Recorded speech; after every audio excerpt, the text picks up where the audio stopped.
Dude, fuck. How long I has it been haven't. since our last stream? I don't Whoa. know. William and I have had our entire lives consumed by one video, By so everyone Oh better one. go fuck! I need watch to it. change the thumbnail. I need to change the thumbnail. It's the wrong thumbnail. Oh, you What fucking thumbnail goofball! did you You use? stupid Did you little idiot, use man! the Jackbox stream thumbnail? Yes. Oh You my dumbass! god. Everyone's gonna come here expecting hot Jackbox gameplay, and then they're gonna see this When they shit. realize that it's not that, they're gonna leave and they're gonna point They're along gonna to your be tiny like, "We little want a penis. Jackbox. What is this crap?" Oh, by the False way, look, his fucking advertisement. penis is tiny, and then they'll leave. Yeah, that's what they'll say in That's the what they'll chat. say in the chat. That's exactly right. That's what they say in the chat is. That's what the point of the mask is. What are you even talking about? We're making fun of you for Oh yeah, being that too. Also the mask. being a David. What? We were supposed to start this stream an hour ago, but couldn't An get the hour games ago. working. And we also invited 2 people, but couldn't play a game to support them. So then David awkwardly kicked them out.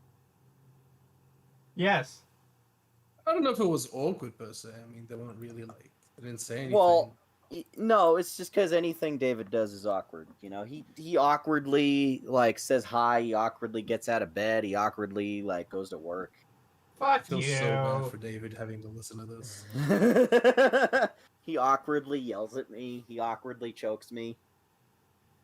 Okay, whoa, what the fuck? I awkwardly say goodbye to getting my into it. grandma as she's dying in the nursing home. Jesus Christ! You made it so dark.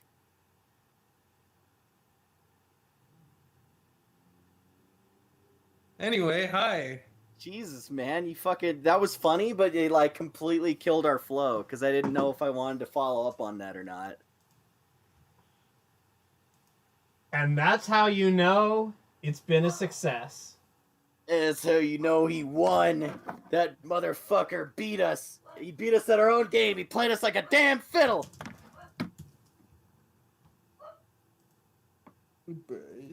Dr. God, okay then. Dr. And on Freebin. what would it I changed the particularly be thumbnail, based so it on? should be up. Okay, so Hey, the God Shade, 1991. Hey, great to see you. Murataka Ishida, how you doing? Waffles for lunch, how you doing? Cyborg Diego, what's up? It's nice to see some of the old familiar faces. We know these I guys. haven't We heard love these names in a guys. fucking while.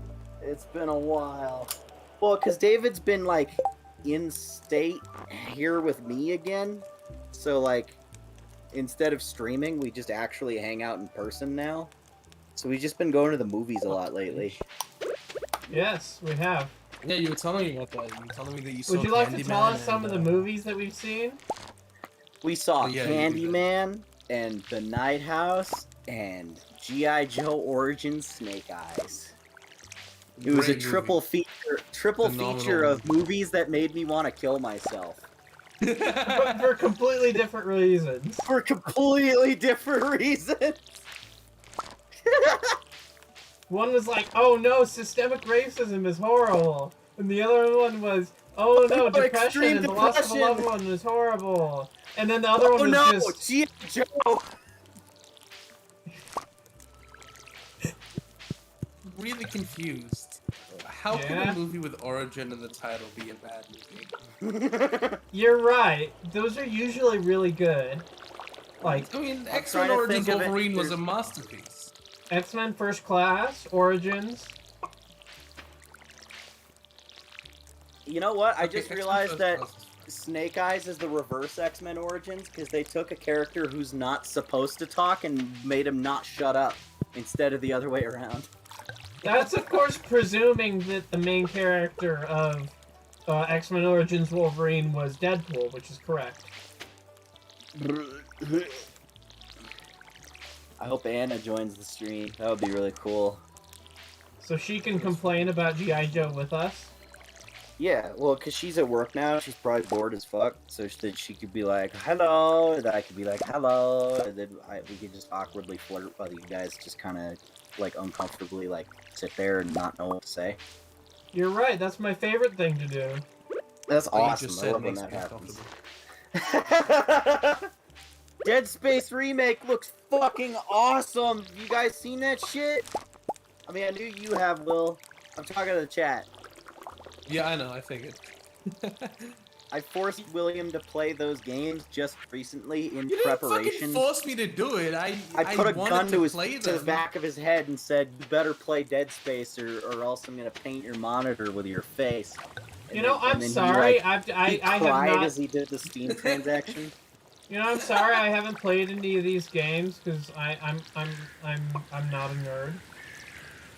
I wasn't against Playing playing them. I just Stardew wanted Valley, to you play hippie. Resi 6. and Yes. Get that out of the way before I play those. And you were like, no, Resi 6 is like nothing like Resi 5. Play that first. Well, I'm like, but didn't you fine. play those? Didn't you play those games in such a way that it did feel like a natural progression of that gameplay style? Yeah, kinda, because like they're basically Resi 4, Resi 5-esque gameplay, with like Dead Space being way better in terms of controls. But the inspiration is there. The essence kind of is there. Like it's got the soul of those games, just like kind of retooled, retextured, and reskinned, to put it lightly. In like a sci-fi setting. Yeah, and, yeah, with but like some really crazy new mechanics. yeah. So I wanted to so we played those, and now I'm back on Resi 6, and I haven't really. You got done like much with midway that. through it, and then because I told you before we even started that the Leon campaign is the best one, and it also is boring Even for that like the one's first. pretty- It's boring for the first 4 hours before it gets stupid and awesome. You got to get to the section where you're on a plane, and that's when it gets so ridiculous it starts to be fun again. I feel like people really didn't know what they were talking about when they said, "Oh, that game sucks because of the action." The game doesn't suck because of the action. I love the action. The game sucks because of the fucking pacing. Because you do nothing for like an hour or two, and then something cool, really cool happens, and then And then it's there's back another to hour like, or two oh, of like just boring like dead air yeah, waiting dude. for something The to action happen. is fucking amazing. I love the action. People diss it, and that's like the biggest criticism about that game. But I think it's like one of the strongest I things. That swear I've to ever God, dude, you and I were so close to when the game would just start being like consistently fun and stupid. Because once you go to like China on that plane, the game just Go to like China? kind of, yeah, you go to China, you get on a plane, and it just everything from there is so stupid and awesome, and there's so many weird, crazy things happening that it like starts to really pick up. We just got to get over the hump of getting to that section, and then it's gonna be like smooth sailing of like dumb, awesome stuff. Maybe we can get back to it in like the next couple of days. Yeah, definitely. I mean, it'd be something nice to do other than like working, because we've worked ourselves to the fucking bone lately. 3 months straight. I Oh. even more than that. Wait, That's out of the way. it's crazy. I didn't even edit the gameplay reviews for this video, and somehow I ended up working on it like just as much as you. Just because there were so many other things that I kept needing to add or like tweak or fix or like readjust. It's Yeah, you did a lot of that. because there So was for like those of you oh, we in the got all- audience who have played Stardew Valley, where is Pam? I thought you were gonna say where's pants. Where's Pam's pants? Where is she? Where are the other Where drugs is going? Pam? Where are the other pants going? And why? Because I brewed a pale ale for her, and now I need to deliver it. So I need to know where she lives. Oh, I thought I'd share one other fun thing about my little Stardew Valley game here, which is that I have 3 chickens in my coop, right? And do you know what my naming convention has been for my chickens? What? Oscar-winning actors. Oh, thank So, God, like- it's not as cringy. So this one is Brian Cox right here, and this one is Alfred Molina, and then there's Willem Dafoe as well. Are they all Spider-Man actors? Was Brian Cox in a Spider-Man movie? Who's Brian Cox? He's like a British stage actor. British actor. I looked up Brian Cox and I got two. I got a physicist and I got an actor. I think I'm gonna guess which. Take a wild fucking guess which one it is. Scottish actor, 75 years old. It's the physicist. This is how he looks like, by the way. I'm sending a picture. It's way different from the football player and the actor.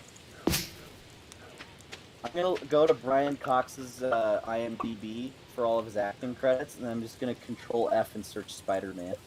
But I can change his name to another Spider-Man actor if you want me to. Any suggestions? Suggestions! For Who do I- like Academy Award-winning actors. Who's in Tom Spider-Man? Tom Holland.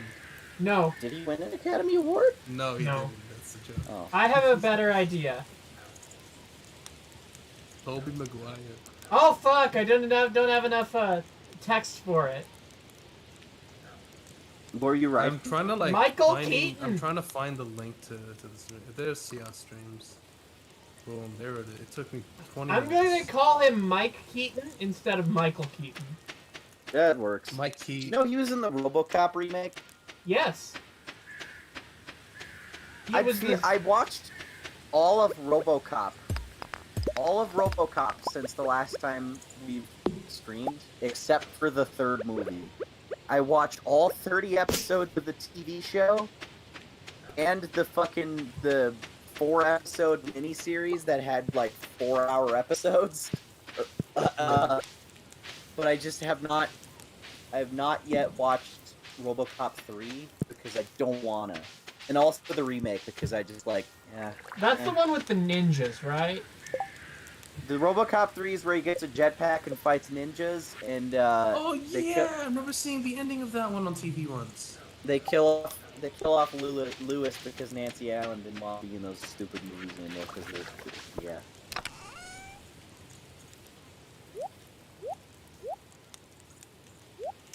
Who's Nancy Allen? Movies. RoboCop Movies. Prime We've been Directives watching is a funny ass show because it has a bunch of like mirror matches where RoboCop fights an evil RoboCop, where they just took another guy's body and made him a counter RoboCop that's evil, and they're just throwing each other through. It's like Terminator fights from like T2 and T3, where they're just throwing each other through walls. They're so durable and so indestructible that the fight goes on for quite a while before someone gets the upper hand. So they're just punching each other, throwing each other through desks and chairs, and smashing each other with rocks and tackling each other through walls. And then, like, near the end of the fight, one of them will, like, electrocute the other one to get him to, like, sit down, or just, like, fucking stab the other in the back of the head and, like, you know, like, temporarily disable him. But they just keep getting back up. They're both so fucking indestructible that it just, like, it's like two Mr. X's from Resident Evil fighting each other, where they're just only, like, inconvenienced. That's a good comparison. I have not seen RoboCop. We need to watch that sometime soon. You do. should You should. fucking watch We need to RoboCop. watch It's Child so Plays cool. 3 as well. I would not mind that. If you want to do that after the stream, we can. Which of the Child's Plays? Maybe. The third one. Because we're yeah. marathoning them. Oh. So yeah, Anna and I showed him the first two, because I love those. The third one's okay, and then the fourth one is like really cool. Fifth one is probably the worst one, and then 6 and 7 are great. This is a hot take, but I didn't like the second one as much as I liked the first one. I like That's the first one a lot better than the second. That's fine, because they're both good. Yeah. It's like someone saying like they like Spider-Man 1 more than Spider-Man 2, or vice versa. That's a crime. It's like they're both great movies. It really just comes down to like which one did you think had like a cooler like final fight scene, or like, you know, like which one's villains did you like better? Like it's like whatever, you know. They're both great. It's fine to have a preference in one or the other. I don't get mad about that. Yeah. Maybe I would like be surprised if you liked Child's Play 3 more than the first one. I wonder if that would happen. Because that one has a pretty I don't cool know. final... That one has a kind of cool final act. The only problem, though, is that they don't bring back Alex Vincent, which is already, like, we're marking points off. That's fine. Like, look, as long as a lot of what makes me like movies, even though they're bad, is some of the ideas they're trying to execute and the concepts surrounding it. Because, like, you can have a bad movie with really great ideas and a good movie with really bad ideas. And for me, the bad movie with really good ideas would like be pleasing and entertaining to watch It's a lot like more than fascinating. like the good movie with bad ideas. Because it's like, this is bad, and I see why it fell, and sorry, I see why it didn't go through. I see why like it kind of like. It's kind of like it we didn't do all well. weirdly are kind of fascinated by Alien 3, even though it's like not good. It's because there's like I think stuff Act there. 1 is the weakest. But then I get around they like the wanted to midpoint, it separate starts them. to pick up. Well, like by Act 2, I think, not even the midpoint. I mean, I guess like that's when the midpoint is, but just like Act 1 was just we need to isolate Ripley from like the other two that she was on the spaceship with. How do we do that? Oh, let's just kill them off. It's like, I mean, couldn't you have something where like I don't know? What if she just gets lost and they're looking for her? Else? Yeah, right. Well, like the pod crashes, everybody's alive, but like I don't know, they get separated, they split up, and then Ripley finds a way to the prison while the other two are looking for her. Does anybody know where I can find Pam to give her a pale ale? No. I need to know. I need to know. I lost my I need to know where Pam is. Alien 3. So I can give her my pale ale. Someone said in the chat that the director's cut of Alien 3 makes it a little bit more watchable. Which did we end up watching? I can't remember. We saw was the director's cut the one with the ox or the one with the dog? I fucking can't remember. Chat, which cut of Alien 3 has yes, I found Pam! Is the thing for the Xenomorph? I think we saw the one with the dog. I don't know. I'm pretty sure that's the director's cut. We saw both, I feel like. Or at least both versions. We saw the start of the one with the ox, which I think is the normal release version. And the director's cut is the one with the dog. I remember that. So we did see the director's cut, and it was fine. That's the one we're talking about. I liked it. I didn't love it. I liked it. I thought the idea that Ripley would get an alien stuck inside of her is really suicidal. Fucking cool. Yeah, because that adds like how a does she deal scary with it, you know? ticking clock element. Or she tries to commit suicide by alien, but it won't kill her because it knows she has a child of its species. Yeah, some scary, that scene where the alien comes up to her and like kind of sniffs her and just like walks away was really cool because like it kind of adds another layer of dimensionality to the xenomorphs. It's like I love when you said if they know that one of their victims have an egg inside of them, they'll just leave them alone. Ticking cock. Because it's about time. Ticking cock. Hi Anna, she's in the chat. She said I didn't know you like Stardew Valley, David. I just bought it like last week, and this is where this is about how far I've played so far.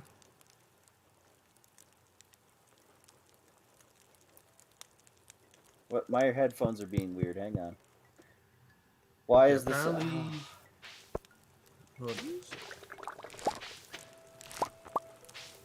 Okay, say something now.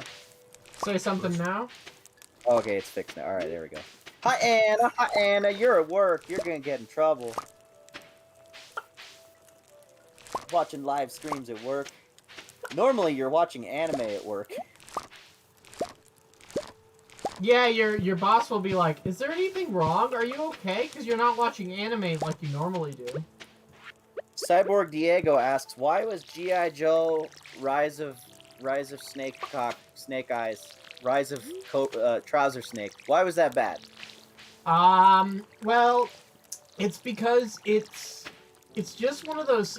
It's one of those movies like, oh god, what's it, like The Mummy, where it's kind of the movie sort of ruins itself because it's in by trying too hard to set up 6 movies. Yeah, it's a movie that's not a movie in and of itself. It's a movie about setting up other movies, and it's about saying like, okay, here's how these characters that you'll see in all the cool shit later got to meet each other, and it's because they do that instead of coming up with a good story. Doing cool shit now. Because okay, I'm gonna break it down real fast. Lightning round, all right? Snake Eyes is a character that's not supposed to talk, and you're not supposed to see his face. His face is visible the entire movie, and he talks constantly. They don't really get to a point where his face is covered by his cool mask, or he shuts up. So it doesn't feel like a movie about Snake Eyes. That one shot that you see in the trailer where he puts on his mask, that's the last shot in the entire movie. Which is like, are you fucking serious? So it doesn't understand the point of the character they're adapting. They just make him generic action man. Because it's hard to... Because if you're a hack studio executive, it's hard for you to come up with a movie where the main character doesn't talk. If you're, like, George Miller, it's easy. Yeah, but, you know... George Miller is a George Miller. Well, no, he's a fucking badass. No, that's asking too much. But anyway, so they get the character wrong. The main character isn't even likable because he's like kind of an asshole throughout the whole movie, and then he just does nothing but wrong stuff, and then everyone inexplicably forgives him at the end for kind of no reason, and that felt really forced and weird, and like ruins everything. And also, the villain is really weak and boring, and also they try to set up Storm Shadow as a future villain, but they don't do a good enough job of that because they didn't give any reason for the audience to dislike him. And also, this is the worst depiction of what's her name from G.I. Joe. Oh yeah, Baroness. No, not even Baroness. Oh, Scarlet. I'm sorry, like, watching Samara Weaving as Scarlet was giving me so much secondhand embarrassment because they were just trying so hard to make her just Black Widow, but it just became Black Widow but lame. Because Samara Weaving, she's best as a comedic actress, I think. And I mean, good in horror movie roles. I love her in Bill and Ted 3. It's Bill and Ted 3. That's one of my favorite movies of 2020. It's great, but I still got to see it.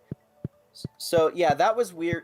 This movie feels like a cheap attempt at an MCU movie because it's trying way too hard to set up more movies, but not focusing on its own story and characters.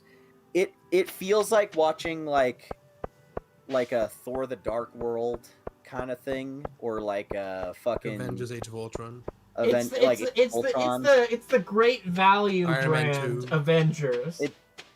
Yeah, and we were also discussing every G.I. Joe movie. This is an observation David made, and he was totally right. Is every G.I. Joe movie feels like it's trying to rip off another thing that was popular at the time. So the first one is trying really hard to feel like a Michael Bay Transformers type production, movie. Yeah. The second one tries really hard to feel like a Fast and Furious movie with like an ensemble cast who are like really wisecracking. There's Dwayne Johnson and Bruce Willis. The third one is trying really hard to be an MCU movie. And as such, because of that, all 3 G.I. Joe movies have no identity, and none of them like work on their own. G.I. Joe is never a series I could get into. I don't. Is G.I. Joe considered like a big franchise? No. It's more of a toy thing than a. It's more of a toy thing than it is a. It's like Transformers' less successful cousin. Like, yeah, you know, Transformers can transcend just being a toy commercial. It has there are people who don't even buy the toys who really like Transformers. Because there's so many different cartoons and comics and games and one movie that are all really awesome. So there's a lot. There's a lot to love there without even like the toys are just a byproduct of those. Whereas with G.I. Joe, it feels like there's Like, Well, maybe there's the also a big comics problem. are pretty good from what I've heard, but like none of the cartoons, from my understanding, or anything to write home about. There's good GI Joe comics, but that's kind of it, and that's not really huge enough to make it like a big franchise. But there's also the additional problem for GI Joe, which is that in the minds of a lot of people like myself, GI Joe is sort of inextricably linked with like jingoistic American patriotism, and you kind of have to navigate that when adapting it for international audiences, as people are wont to do in Hollywood. But if you sort of wash it down like that, then it doesn't really have that much of an identity. I mean, going back to the 80s cartoon, it's still awash with like patriotic symbolism and imagery, but like they still tried to depoliticize it a little bit by making a fictional terrorist group that had no like global ties to anyone in particular. But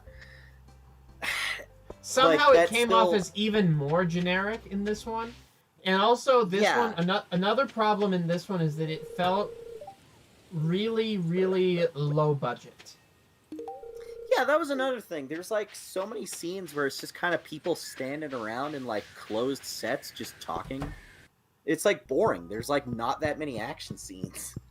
Like that, what's that movie called we saw? Fast Color?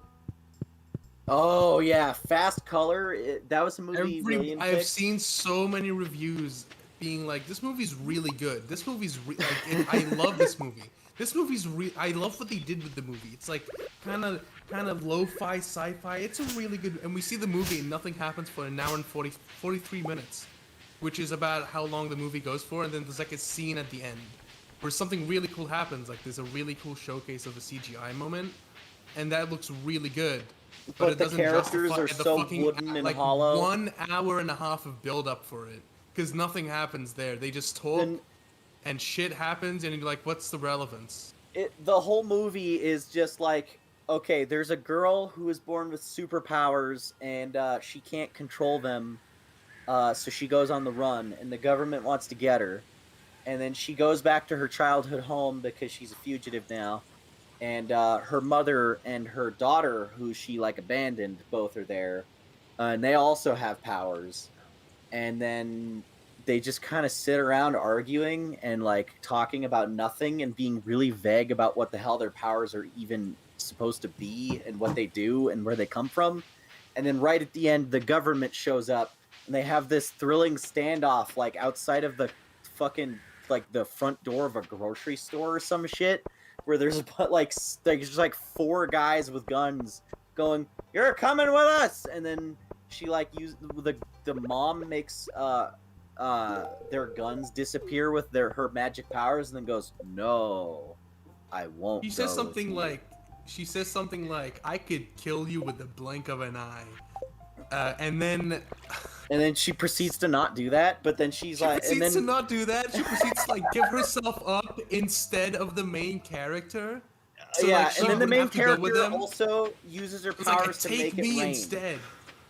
Because this is a world where the main character apparently has the ability to control the weather in addition to whatever the fuck else she can do. It's not clearly defined. And because she's been actively trying to not use her powers for 10 years, this is a world where it hasn't rained for 10 years. So it's just a drought everywhere. But then she's like happy and free now, and so it rains. And then everyone's like, "Oh, yay, there's water again." What movie is this?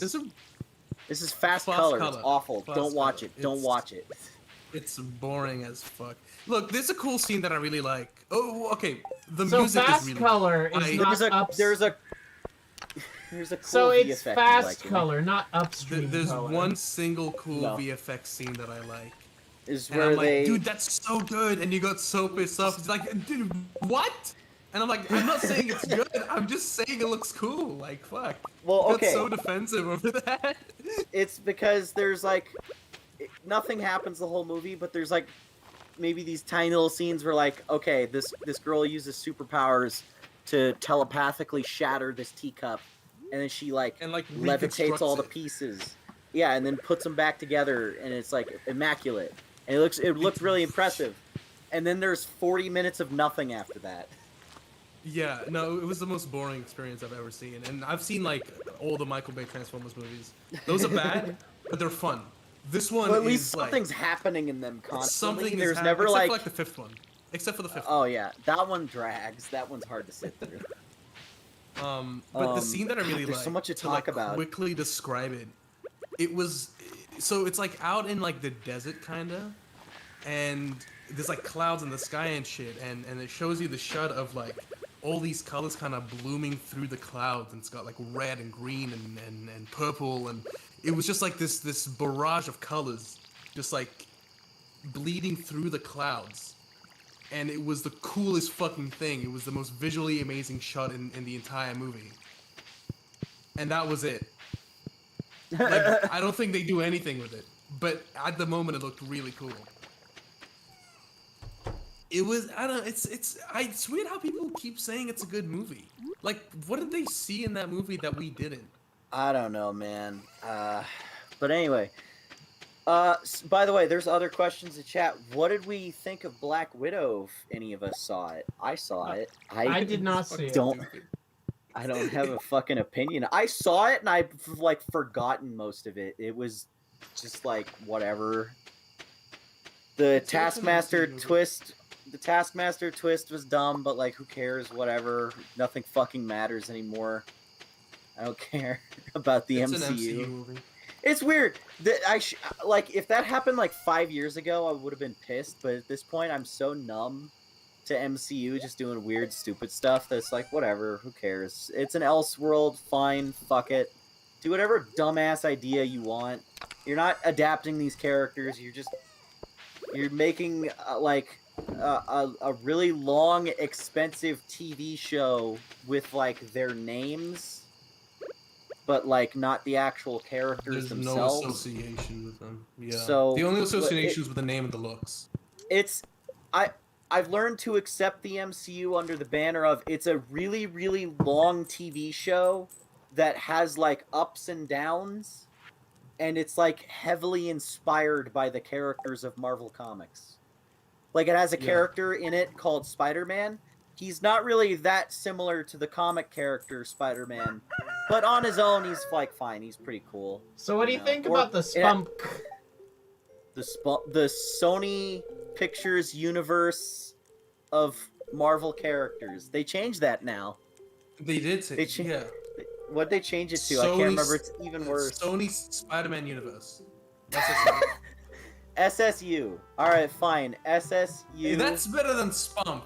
Come on. I like the Spunk. 3 letters, because DCEU is hard too. Just 3 letters is fine. If you can get 3 letters, it's fine. So SSU, alright, cool. I like the SSU a lot more than the MCU.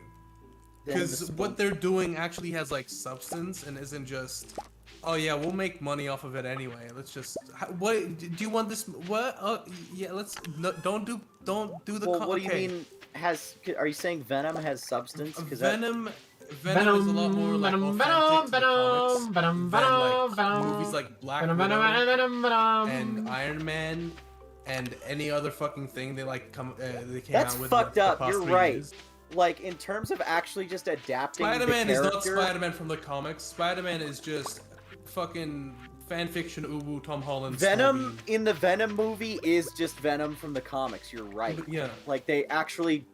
It's not a great movie, but at least it's, like, kind of faithful. It's a super fun movie. It's dumb and it's fun. I had a great time. I love it. I hated Venom. Well, it's because you hate fun. We've been new, man. We know you. Listen, we get which one of us decided to watch Snake Eyes? Not me. You suggested it. No, and I just said yes. You did it. Fucking asshole. You did just it. Because, just like you we watched did the other it. You G.I. made Joe that movie because he just decision, put it man. on, and I was like, you all right, whatever. decided Something to do. watch that movie. I wanted to leave the I house. just went along with it because I was being polite. Because you're my Fuck friend. You. Fuck You're not. you. Shit, we're not friends. Fuck you. You made me watch Snake Eyes, you piece of shit. You now you're made me gaslighting watch me and trying to make it my fault, you manipulative sack of ass. No, you decided it. You suggested it, and I just went along with it because I just wanted to leave the house. I didn't even want to leave the house. I was fine just hanging out there, but you were like, let's watch a movie. It's boring because we didn't have like... anything to do with the house. So I didn't want to just sit there while you just put on random TNG episodes and I tell you to turn it off after 5 minutes. We didn't even watch TNG that day. We watched Voyager, you bastard. We were gonna. You see what I fucking mean, you son of a bitch? You see how you just proved me right? What? TNG is Star Trek: The Next Generation. Oh, yeah, okay. For like nerds or like people On the nerds. like the SSU versus the MCU. Someone in chat said this sounds like a Rick and Morty argument. So who's Rick and who's Morty? I wonder. I don't know. I feel like we switch depending on the day. Also, I want to tell the chat how I reply to David's text messages now, because I don't know why it started, but anytime he messages me, I just reply back with just sheer anger and rage and threats. Yeah. But he like knows I don't mean it. So like earlier, he just said like, "Hey, we're starting the stream in an hour," and I just replied with, "Fuck you! You're on the list, you piece of shit." Or the other day, he's like, "Hey, I'll be over in about 20 minutes," and I said, "Go fuck you! What the fuck did you just say to me, you little son of a bitch?" Okay, well, like when you say it like that, it's clear that it's a joke. I don't think I or anybody would take it as like, what the fuck's got him so riled up? I don't think that's like, I don't know. If you said that to me, just like, you know, without any warrant, I would take that as, I'm like, dude, this guy's joking, whatever. Yeah. I don't know. I knows we're buddies. I give him a hug before he drives home, and I tell him to text me when he gets home so I know he didn't die in a car accident. Fucking Yeah. Yeah, a little bit. That's how friends be. A little bit gay. Grubs, is it entertaining listening to these two lol? I honestly did not have a single idea what they were talking about just then. Okay, I well anyway, kinda Black zoned Widow out. was shit. Black Widow is shit, and like 90% of the MCU movies are shit, and the new ones that are coming out are super uninteresting, except for like maybe Doctor Strange and maybe Spider-Man. And Spider-Man, I'm telling you now, it's gonna be a really bad movie, but people are gonna say it's good because it's MCU, and Spider-Man's home in the MCU. Oh my god, we stand. But I'm looking forward to the merch. You could put Tom Holland in literally any movie. Toby and say Andrew are gonna movie. be in that. Well, yeah. Yes. It'll, but also it'll the be merch is gonna fun. be fucking hype.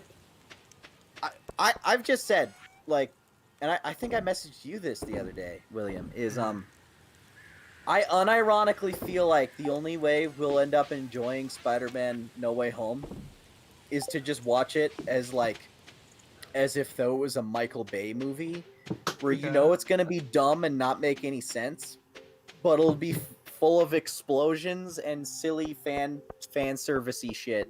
At so, least like, a Michael Bay movie Tobey looks Maguire's back.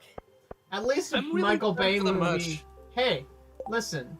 At least a Michael Bay movie looks visually interesting. You're you totally pause- right.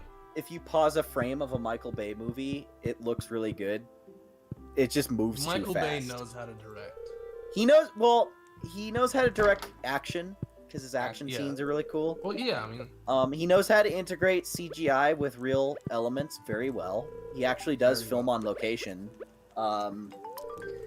And I mean, there is the problem that the movies are a little bit hard to follow visually because they're moving so fast and that, like, the editing is kind of whack. But, like, if you take it in chunks and, like, absorb, like, little pieces of those movies, those are like, wow, that looks kind of cool. yeah. But on the other side of things, the John Watts directed Spider-Man movies look like ass. That's like every MCU. He didn't learn how to direct action scenes until, like, the final 15 minutes of Far From Home. Every other MCU Spider-Man action scene by John Watts has been flat, silly, underutilized, and shitty. Like, And I think but that I that think scene that against the drones is really cool. That's I think that he's like one of the he's best. even I would say that he's even a little bit worse at it than a lot of the other MCU directors. Well, because like Well, I mean- the action scenes in Homecoming are like just dog shit. Like They're he just doesn't throw a single non-existent. punch. It's just like the choreography is like They're worse. The fight scenes. They want the fight scenes to be over as quickly as possible, so they don't have to really work that hard on them. So they just happen in like had alien guns. He 2 didn't- seconds. He didn't see the guns. They had alien. That's why he didn't like throw a punch because he had alien guns and he didn't see them. He didn't see the Whatever, guns. man. That's why. Stop making. He didn't Stop know he had it. guns. Stop Twitter. Stop it. Stop it. Yeah, it's perfect. Stop. He didn't know he had guns. It's not his fault. Oh. Anyway, So I have a question I mean, for the people in but, the like- audience. So I have a question for the people in the audience who have played a Stardew Valley. Who should Yeah. I romance in this game? Fuck the hot one. Whoever Jess. that is. I don't know. They all look like pixel graphics. I can't tell who's Exactly. fuckable in this. Anyway, I'm in a weird kind of super minority of the fandom where I hate Homecoming. I think it's like unwatchably boring. Like it's like Amazing Spider-Man 2 is like funny bad in a lot of spots with like a couple scenes that are pretty good. Spider-Man 3 is like really well directed even though it has like bad ideas on paper. But executed brilliantly. Brilliantly. Shitty Shitty ideas executed so artistically and cool and like beautifully, but like Homecoming is bad ideas executed boring. I cannot Yeah. watch Homecoming. I was watching the final fight on YouTube the other day, and I was telling you about this, and like I kind of like the final fight. I was watching that, and like for a second, I kind of got a glimpse into what they might have been wanting to do with that movie. I can't like articulate on what I thought it was, but like for a second, I'm like, that could have been a really cool movie if that's how it went for the entirety of it. Yeah. There was a scene where like Peter was just like on the ground getting up, and like his ears were ringing, and like there was just chaos everywhere, and it looked like a really serious moment. And I'm like, if the rest of the movie had been similar to that, I would have fucking loved it. But alas, it wasn't. It was just, oh my god, Ned, haha, Star Wars, oh, Ned saw my... Ned's watching Ned knows my porn. identity. Oh, Ned's watching porn. He's the watching guy in the porn. chair. Penis Black Parker. Thompson said penis Parker. Penis Parker. Oh, I it's just did- like Tom Holland said, oh, my butt. Robert Downey Jr.'s in the movie. Robert Downey Jr.'s there and he says, "I'm your dad. I'm your dad. I'm your dad. I love you. I'm your If you dad, don't- but I don't if love you, and I'm a don't bad know- dad." You know how to be Spider-Man without the costume. You shouldn't have a costume. And he Okay, goes, I'm gonna dress up in my sweatpants and then just like continue to be Spider-Man, even though like that's a stupid character arc, and you should have just like he shouldn't have had to learn to be Spider-Man in 6 You gotta different love- movies. Anyway, you gotta love how the MCU's like, we're not gonna do the origin story. We're not gonna do the origin. We're not gonna. But then they give us Homecoming. And Homecoming then is just about him Homecoming's- learning yeah. powers and power and responsibility, sticking up for the little. Everything that the origin story like does thematically, that movie does. You don't see him It's- getting the if spider they bite, just- but that's not what the origin if is. we just entirely take out about. the Spider Bite and Uncle Ben and then make it another origin movie, we'll trick everyone, and it works. trick everyone, because I mean, it didn't work because people are just like, oh, it's a fresh new movie. It's not an origin movie. It's not something doesn't- we've seen already. It's Even like, though it is. come on, man. Well, anyway, I hate Homecoming, but minus like a few kind of like small like dumb scenes that I feel like are overall are sort of negligible. I actually thought Far From Home was fine. I like it. It's all right. I've watched it like I've watched Homecoming once because I hated it so much, but I've watched Far From Home like 5 times. Yeah, really? Look, I Yeah. don't like Far From Home either. I think, and this is just a Far From. It's an MCU thing. They love, and I've ranted about this with Xavier so many times. He's probably quote everywhere, but they love to just kill the pacing, the action, the tone, the serious moments, fucking dead, just for like a not really funny really joke. stupid fucking quip joke or like uninteresting moment. Like some guy could like you could have a super villain with like a really cool entrance, and you could like slip on his skate, break his dick in half, and like go ow, and then the characters will be like, wow, you shouldn't have worn a cape, and it fucking kills the tension.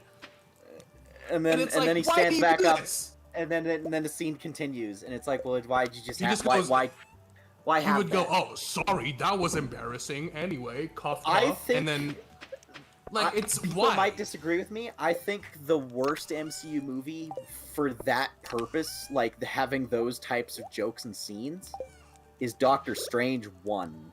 Yeah. I hate that. What 'Cause do you Doctor call Strange- it again? What was your dumb little nickname for that movie again? Repeat it for the audience. Dr. Professor Comedy Comedy Cape. yeah. Because like having the cape be alive and like the fucking the thing from Aladdin was so pointless and stupid, or like, you know, oh, Wong is listening to fucking Beyonce. Isn't that funny? Wong is Doctor listening Strange. Doctor Strange said, "What? You don't listen to Beyonce?" And then in the next scene, he listens to You get it? Isn't that funny? It's a reference. We did a reference to the scene from before. Or It's like come the on, fucking man. scene where like you're supposed to take like, what the fuck was Mads Mikkelsen's character's name even in that movie? They wasted Caecilius. him. Caecilius. Caecilius and him have that stupid like fucking interaction, like that dumb, not funny thing about Doctor Strange's name that they kept putting in the trailers. It's strange, actually. He's like, "Oh, I'm no, Who am I I'm, to no judge? I'm not one to judge, but okay." Maybe. Who am I to judge? It's like, I Well, mean, 'cause you know what? I didn't mind movie- that. I didn't mind that. I know why that movie is like that though, is because they said that it was too serious on the first draft, like after they shot it. So they had Dan Harmon, one of the co-creators of Rick and Morty, and a bunch of other comedy stuff. Community, that show about the sex doll that's alive that everyone loves. No, that's his wife who wrote that show. He was the one who had the sex doll who inspired that show. Oh yeah, no, it was a show about him and his having of a sex doll. Yeah. Yes. Anyway, so Anyway, ignoring the He's- sex doll for a moment. ignore this. So they actually had him rewrite a bunch of scenes to add jokes, and then they did a passive reshoots specifically just to add more humor to Doctor Strange. And it's so clear what's a reshoot and what's not, because it's a normal, actually pretty decent movie, and then it just stops, and then they just slip on a banana peel or just talk about like Beyonce, and then it continues being a movie again. It's like just this weird stoppy-starty bullshit trying to be funny when it's not working. Stop. It doesn't need to be either. No, And, like, just, the why weird can't thing Doctor is, Strange be a you serious can- movie? Just have it be a Doctor Strange movie. What's Doctor really Strange weird isn't is that- funny. No one reads a Doctor Strange comic and goes, "Wow, that sure was funny."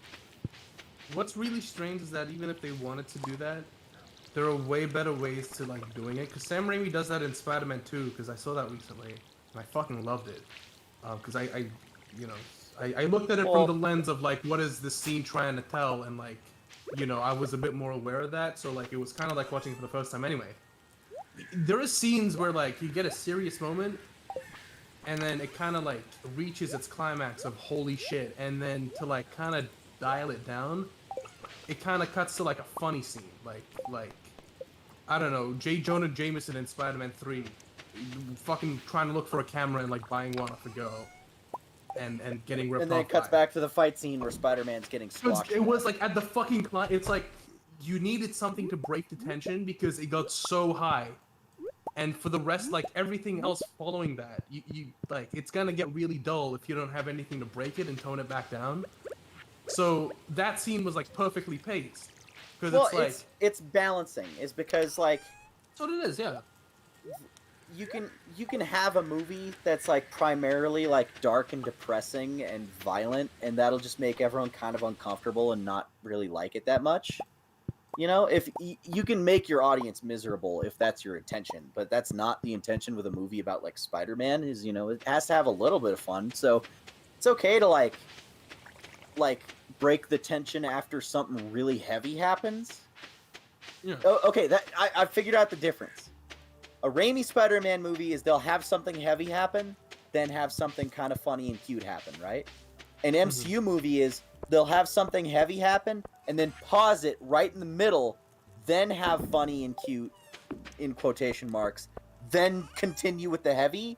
So you don't get a completed moment of either. They feel like they're just fighting each other. That's perfectly summed up. I feel the exact same way. I just don't think I've ever had a way to like articulate that. I feel like I feel the same way about that.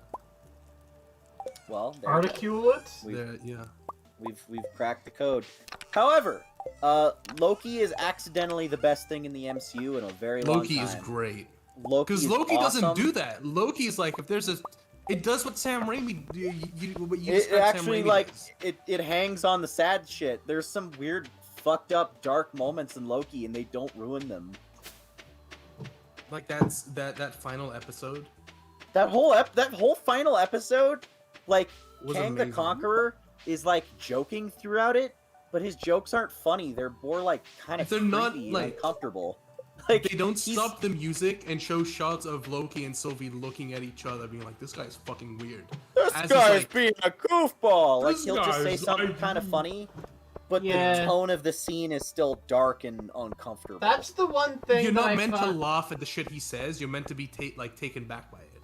It's like, this guy is super fucking calm and chill right now. What is That's the one thing that gives me some pause about the new Eternals movie, because even in the trailers in that movie, you see those bits where like when they're, oh, I could be Captain America, I could lead the Avengers, or like breaking the table, and it's like the rest of this tone is, the rest of the trailers are selling the tone for this movie that's like, you know, this sort of epic, century-spanning adventure, and then it's just, oh, I could be Captain America. And it just sort of grinds it to a halt. Well, it was so weird, because it was just like...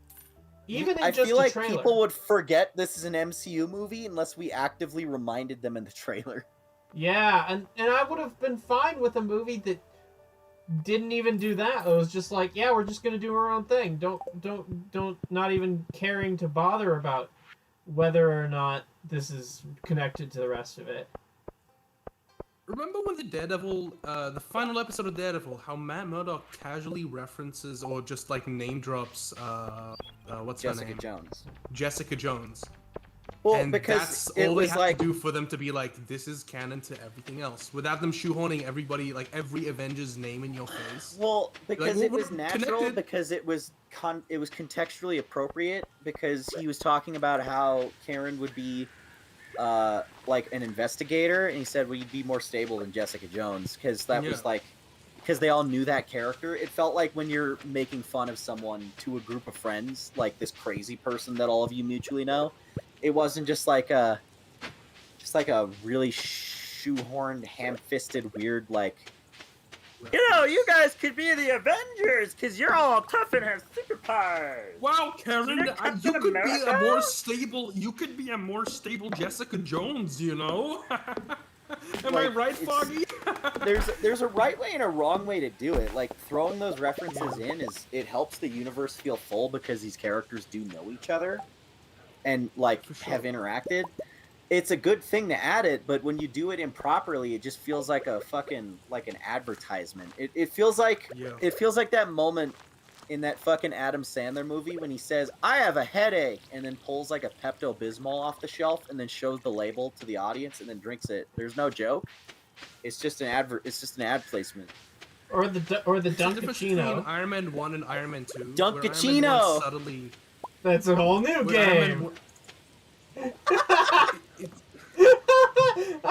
love Dunkachino. Dunkachino. Dunkachino is the fucking worst thing ever. Dunkachino is the worst thing that happened to cinema. I love Dunkachino. Is that like the name of it? It's a moment in an Adam Sandler movie. Hey, no. Don't describe it. I want you to go into your web browser and look up the Dunkachino scene from the Adam Sandler movie. What's it called again? Jack and Jill. Jack and Jill. And just watch it right now, and I want your reaction. Okay. I'm watching a video that somebody uploaded from 2012, February 20th. All right, I'm watching it now. You know who Al Pacino is, right? Yeah. Okay, there you go. That's all you need to know. Pacino. Yeah, Al Pacino. I know him. There he is. Yeah, there he is. This happened in a movie. An real $80 million movie. That's just an ad. Yes. Yeah, it's just an ad right in the middle of a movie. What the fuck? Like, the story just stops so they can just play you this ad. That's what MCU comedy is. It's this. The Dunkachino scene is so awesome. So It's terrible. so random and fucked up. Why does it Fucking happen? musical number and everything. Yep. It's not Al anymore. I It's hate Dunk. Oh. So look at here. I got my 2 kegs brewing up some hoppy IPAs, and I got my preserves jars, pickling a bunch of jams and stuff. I'm a farmer boy now, Xavier. What the? Get the fuck away from me! What are you doing? Stop it! Like, just get really uncomfortable and scared. Who the fuck are you? What the fuck? Stop! I'm a farmer boy now. What? Get off of me! I'm a farmer boy now. So Get look outta at here. these. So look at all these people. I can date any of the ones that say single on them. Date, hold on, scroll slower, you asshole. Date, Penny. Why? Who's Penny? I don't know, I saw one named Penny. I don't know. Penny, oh her, yeah. Do they have to have single next to them? If you want me to date them, then yes. Can't you just be a okay. home-wrecking asshole who ruins I was about to say, marriages? can you be a home wrecker? No. Wait, scroll up. There was one I saw. Or scroll down, actually. Waffles for lunch says Sam. I mean, to be fair, he's the one that like I'm closest friends to in the game right now. No, hold on. Scroll down. I could date Hold on. Elliot, Abigail. Abigail's the purple-haired girl. Yeah, Abigail. Abigail Date Hobbs. Abigail. I could date Alex. There's a delay in the stream. I could Look, date Harvey. I could date Shane. I could date Leah. I could date Penny, Sebastian, Meru, Haley, and Emily. Look, Abigail has purple hair, and that means she's like super fucking outgoing and playful and shit. So like, you know. Or it means she's a weirdo. Or So, that. like, 50-50. Because, like, sometimes people have purple hair and are weird. Like, my mom, you know? My mom had purple hair for a little while. Had. My dad actually dyed a little bit of red in his hair recently. Oh, wow. And your dad's a weirdo, too. Yeah, red hair is weird. Phoenix has red hair now, too. Everyone's dyeing red in their hair in my family. Anybody who has red hair is 2022, a everybody's fucking gonna have weirdo, in my anime hair. opinion. By 2022, Oh, yeah. everybody's gonna have crazy anime hair. My dad has a girlfriend now. How dare Isn't he? that Yeah, cool? you told me about that. Yeah. It's his ex from the 80s and 90s that he dated for 7 years back then. And then they broke up. And I guess they always kind of considered each other like the one that got away or something. And now they're both like recently divorced, like within the last 4 or 5 years. And then they started talking again. And he was all nervous because he's like, oh, I don't want to have emotions again. That's hard. That's always the worst. And like, you know, he didn't want to put himself out there, but he like kept talking about her and texting her and then calling her for 3 hours and shit. So one day I was just like, Dad, will you just fucking ask her out already? Just set a date, like go out together, just do a thing, right? And he was like, yeah, but like, what if she doesn't want to? What if she thinks I'm like ugly now because it's been 25 years and I'm older? I'm like, it's So I just picked up his phone and said, "Hey, let's get together next week," and like showed it to him, and he said, "All right," and then I sent it to her, and then they went out. Yeah. Matchmaker Xavier. And I'm happy for him because apparently it went really well. They went to the zoo, and they went to the museum. And they held hands and kissed, and it was good. It was good. And then my dad got home and then like just talked about her for the whole next day, and he had such a smile like stapled on his face. Like he looked so happy. I was very excited for him because I haven't heard my dad ever like sound like that, because he seemed like a fucking 14-year-old who just got back from his first date. Like he was just so infatuated. Yeah. So you tell me that your dad's like super like stern, right? Like it's something along the lines of like you don't really hear him. Oh, sorry, you don't really see him with like a smile very often. and right? you don't see him Like, with a he's super smile if stone-faced. you're like, unless he's like really comfortable around you. You know, he he was very reserved around people he doesn't really know too close. But like he's like jokey and silly and smiley around like his kids, you know. But like Sure, yeah. in most other situations, he tries to carry himself a lot more like reserved and quiet. Yeah. So yeah, Ooh. I'm very happy. Ooh. Cyborg Diego. Okay, yo, sorry to interrupt. Murataka Ishida really wants to ask you a question. Okay, what question? Dark Knight fan 75. You must be his favorite son, Xavier. I'm his only son. At least the only one I'm pretty sure, unless I have like a long lost brother. Subscribe to my only son. My only son. It's a link to My- your YouTube video. That's a YouTube My- channel. My dad has a fucking Godzilla Mendoza t-shirt on. He's subscribed to my only son.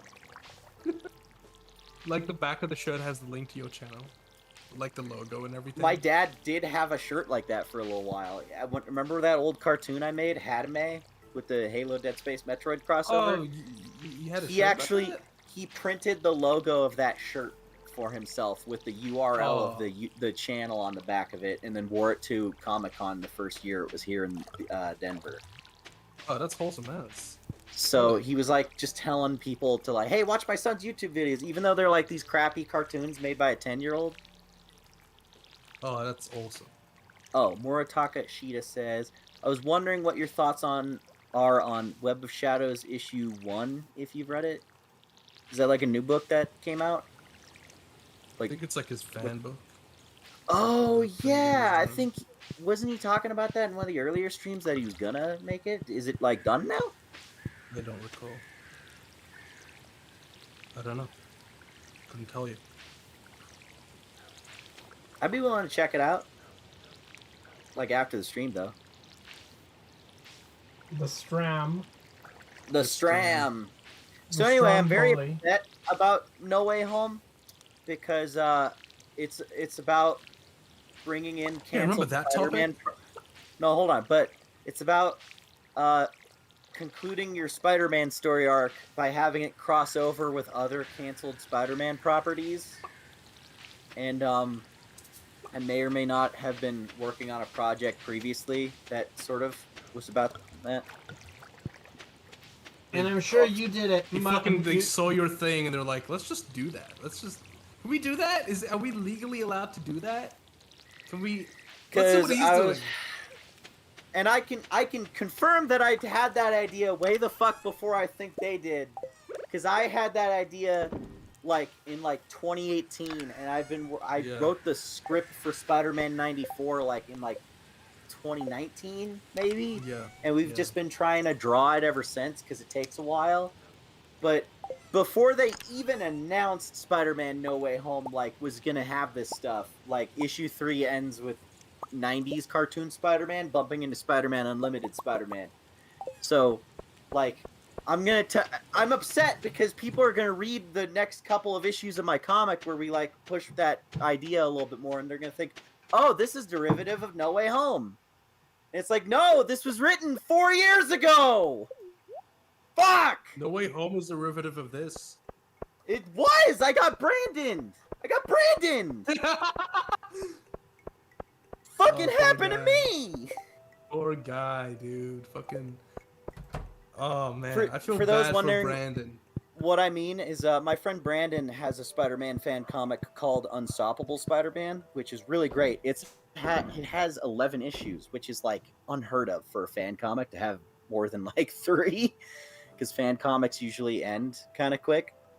But yeah, he's on issue 11, and he's had a lot of really cool ideas for like his own take on the Spider-Man universe, where he like reimagines costume designs and changes characters around and remixes personalities, and a lot of his fan projects since he was like, I don't know, like 13, like years ago, like he comes up with an idea that's original, and then it, like, by pure coincidence, I honestly don't believe anyone's intentionally ripping him off, but by pure coincidence, the idea he came up with will then appear in an official piece of media, like exactly as it was when he came up with it. So now people think he's being derivative. I made a thread about it on Twitter that you can probably go find, of like just a compilation of ideas from his fan comics from over the years that ended up being used and stuff.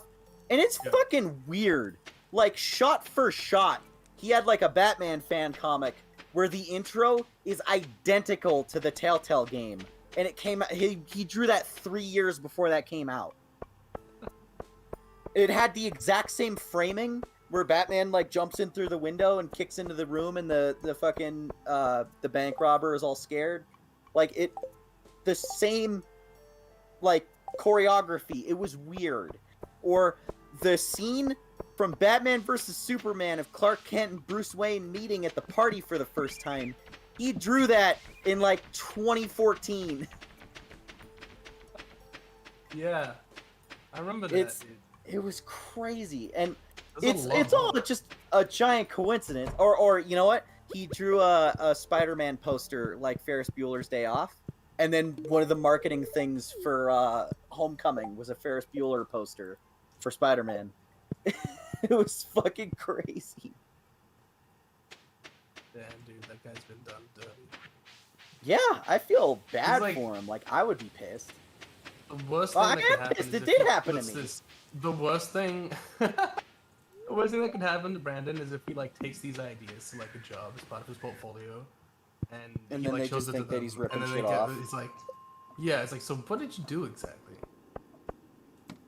Because like, Well, I've that's why I seen told this him to just start design, putting I've like seen more this, like I've seen that. specific dates on all of his projects, so that people know that like this is a thing that's happening to him constantly.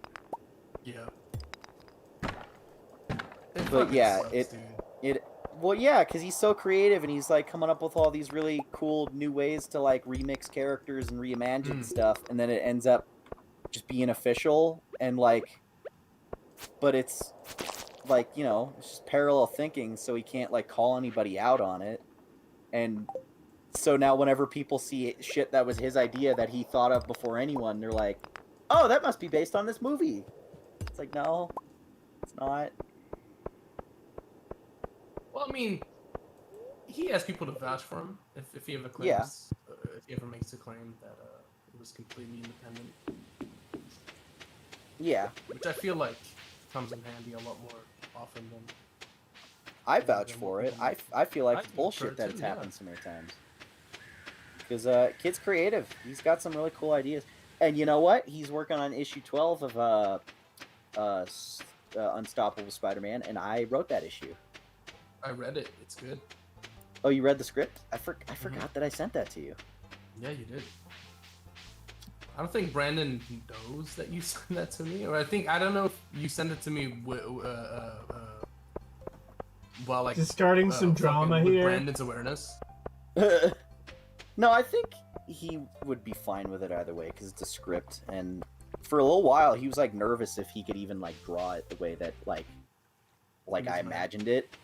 Oh, yeah. Because I've tried to work with him on fan comics in the past, and he gets a little like anxious about trying to draw someone else's idea, because he's like worried he'll fuck it up, even though he's like an extremely talented artist and he's like great. But he kind of panicked with Contest of Slashers, so that never ended up getting done. But he's like a couple pages into issue 12, and it's looking good. And he's like been pretty like precise with matching the details from the script, and he like updates it every couple of weeks. So I feel like he's got this one. Yeah, that guy's really thorough. I want to finish Spider-Man 94. I mean, like, the script is all done. It's been done for years. It's just, like, a matter of just doing the art that takes forever.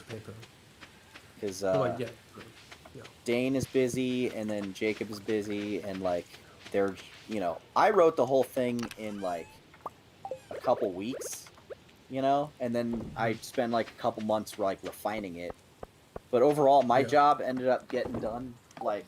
relatively quick compared to theirs, because I could write a single page in like 5 minutes, right? And then you know, was it take me another couple minutes to go through and like revise it, make the dialogue tighter, or like change up an explanation or something, right? But then that single page could take Dane like 3 days to draw, because it has so many characters or like such a specific type of angle, and he draws everything by pencil.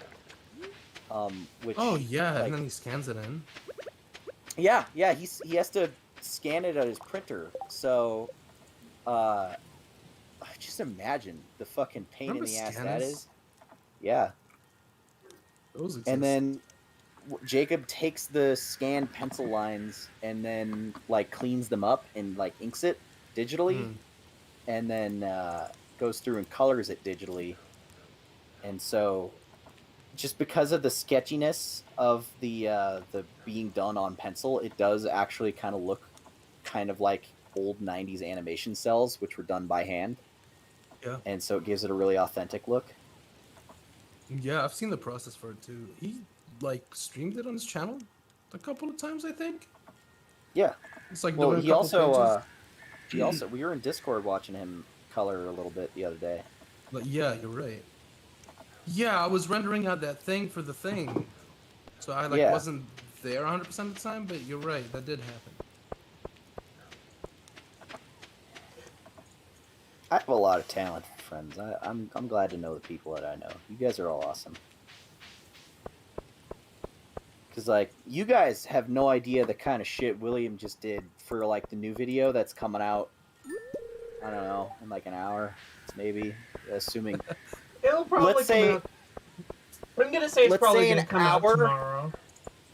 Let's say an hour if the fucking copyright thing comes back negative for like checks. Like if it says no, there's no music in here that we're gonna like screw you over based on, then also I'll just make it public because I know we're gonna have some real dumb bullshit coming out next week that you should be pretty excited for.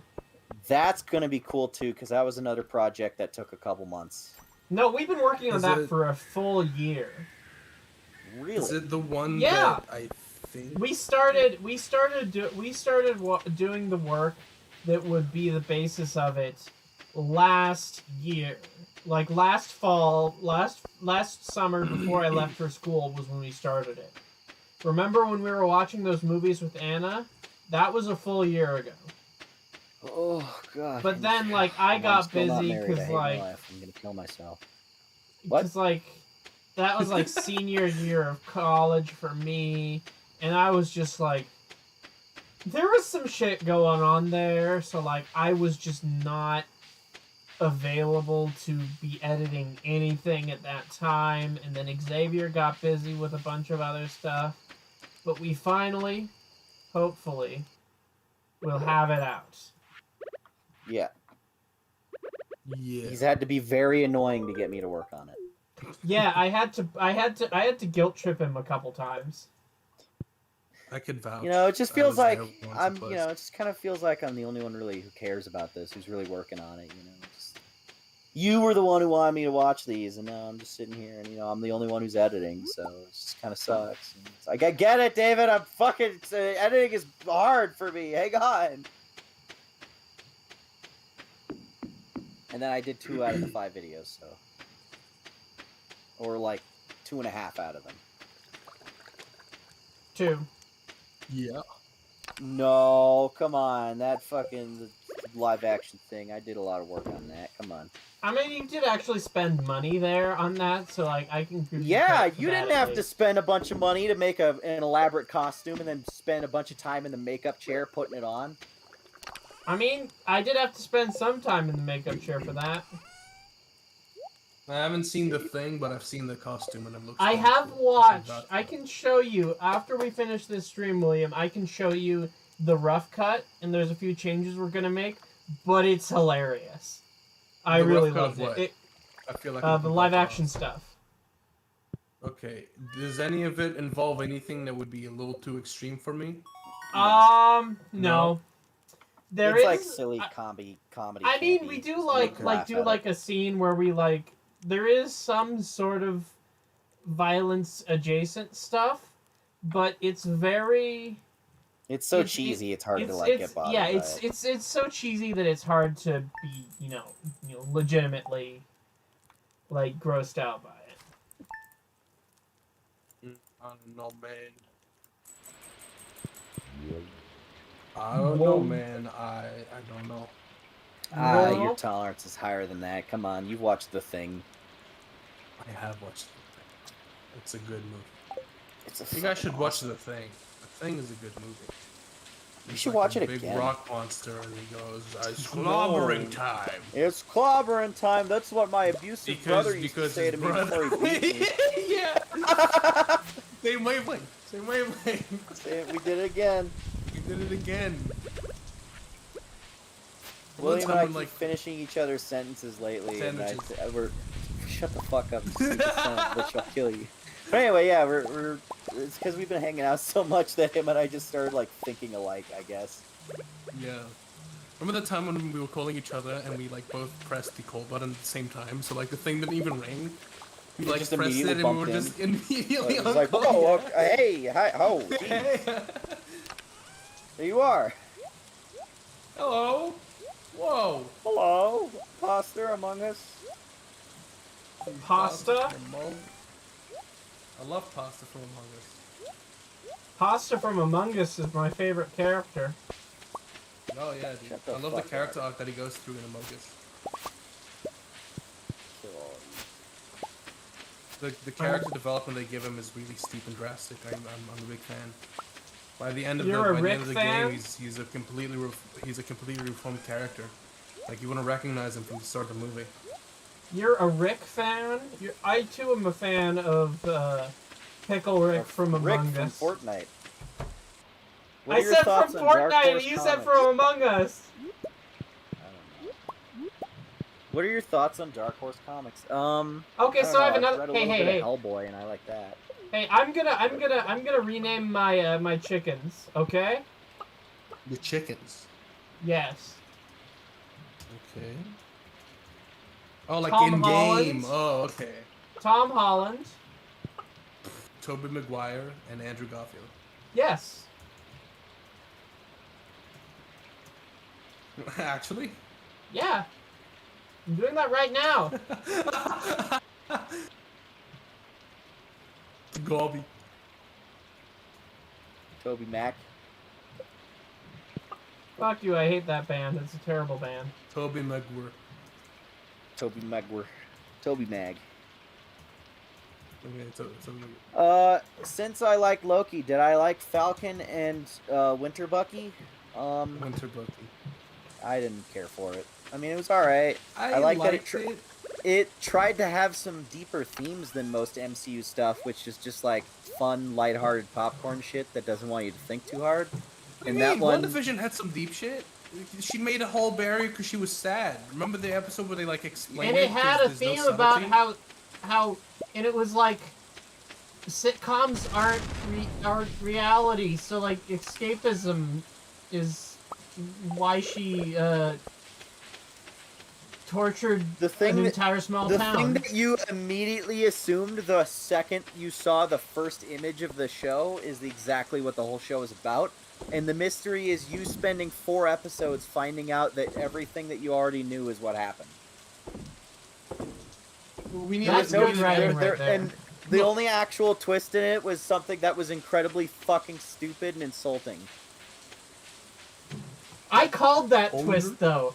I called that twist. I was like, wouldn't it be really stupid if you... If he was just some guy? Yeah, I said that. On a stream. There's there's evidence of this. And then you were... Wouldn't it be stupid if Quicksilver's just some guy and we were like, no, there's no way, man. That would suck. We that were would like, kill that'd be her. That would ruin stupid. That'd be everything. the dumbest shit. And There's then no way they would do something that bad. His name is When Ralph they did. His name is a dick joke. I already have a Quicksilver. His name is Ralph Boner. And the Green Goblin goes, Godspeed, Spider-Man. Godspeed, Spider-Man. And then the fucking glider rams his fucking crotch. And he dies. The glider rams his fucking dick through the wall. And he goes, oh. Oh. That's my dick. Shit, that hurt. As the glider hit him, he goes, oh! Oh! Oh! Oh! Peter, don't tell Harry. Ah! There was a Spider-Man movie with cock and ball torture in it. Yeah, there is! Oh no! That's why the trilogy's the best. Because there's fucking CBT in the very first one. The climactic final battle of the It was climactic for Norman Osborn. That's why I said oh. Oh, yeah. Dude, the 1995 Power Rangers movie had cock and ball torture. Yeah, they beat Ivan Ooze by kicking him in the dick. Button. You There's mean a the main dedicated- villain? CBT button. Ivan Ooze, you mean the main villain from X-Men Apocalypse? Yeah! Xavier told me about that. I cannot see the similarity. I cannot see the resemblance. I saw like a side-by-side picture of. Listen, he's a of his purple guy in design silly and makeup. Apocalypse. That's all you need.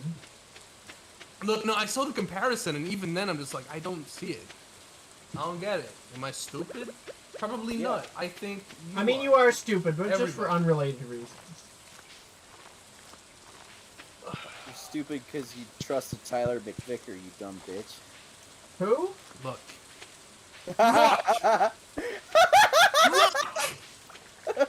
It's too fucking soon. You did not just go there. I'm sorry. It was low hanging I'm fruit. I should have waited longer Alex before Brand going UA for 2. that. I'm never making that. Oh no! But we have the fucking You're super never gonna see celebrity the cool guest. fucking thing that we're gonna do.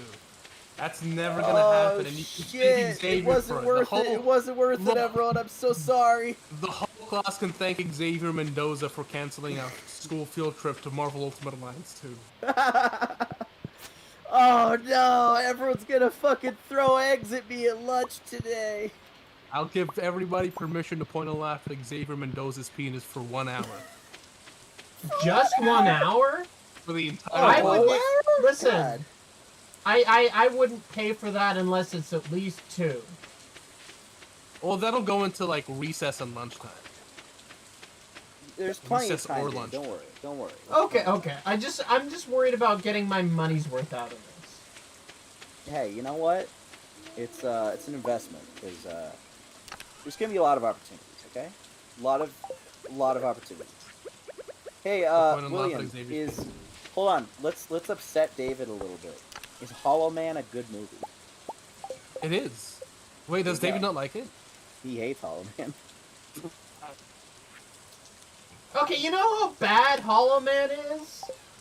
Hollow Man is so bad that it caused Paul Verhoeven, the director of RoboCop and Total Recall, to quit Hollywood altogether. I think he's just a jealous soy boy, frankly. I think Well, you I wish am, you but could just be for an unrelated Invisible reasons. Kevin. You know what? You're just a piece of shit because you wish you'd thought of a movie about Invisible Kevin Bacon first, and you're just jealous that you didn't. How did you read my soul so accurately? This therapy session was going real well until you started yelling at David, Xavier. I You don't just think it's wish very you productive. had the idea of Invisible Kevin Bacon. I want you to be a man about it and apologize to David about you yelling at him. I'm not sorry about shit. I heard him the other day crying, just flat out crying in the car on the way to the movie theater, just going, "Why, God? Why didn't I think to have a movie about Kevin Bacon being an invisible rapist man? That would have been awesome if I had that idea." But And then no, I remember I was born too late. And then Xavier, after he said that, he said, "Man, I loved Snake Eyes so much. It was such a good idea that I had when I decided to watch that. When I decided that we should watch that movie."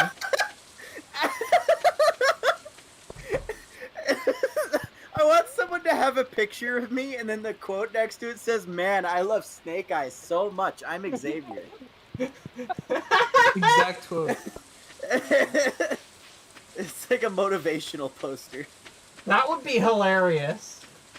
Hold on. Moritaka Ishida, which Total Recall are you saying is shit?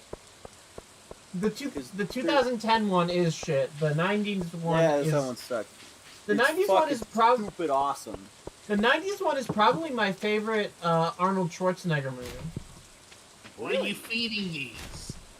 Remember when she grabs his cock and balls and goes, "What are you feeding these?" What the fuck? Although I will admit...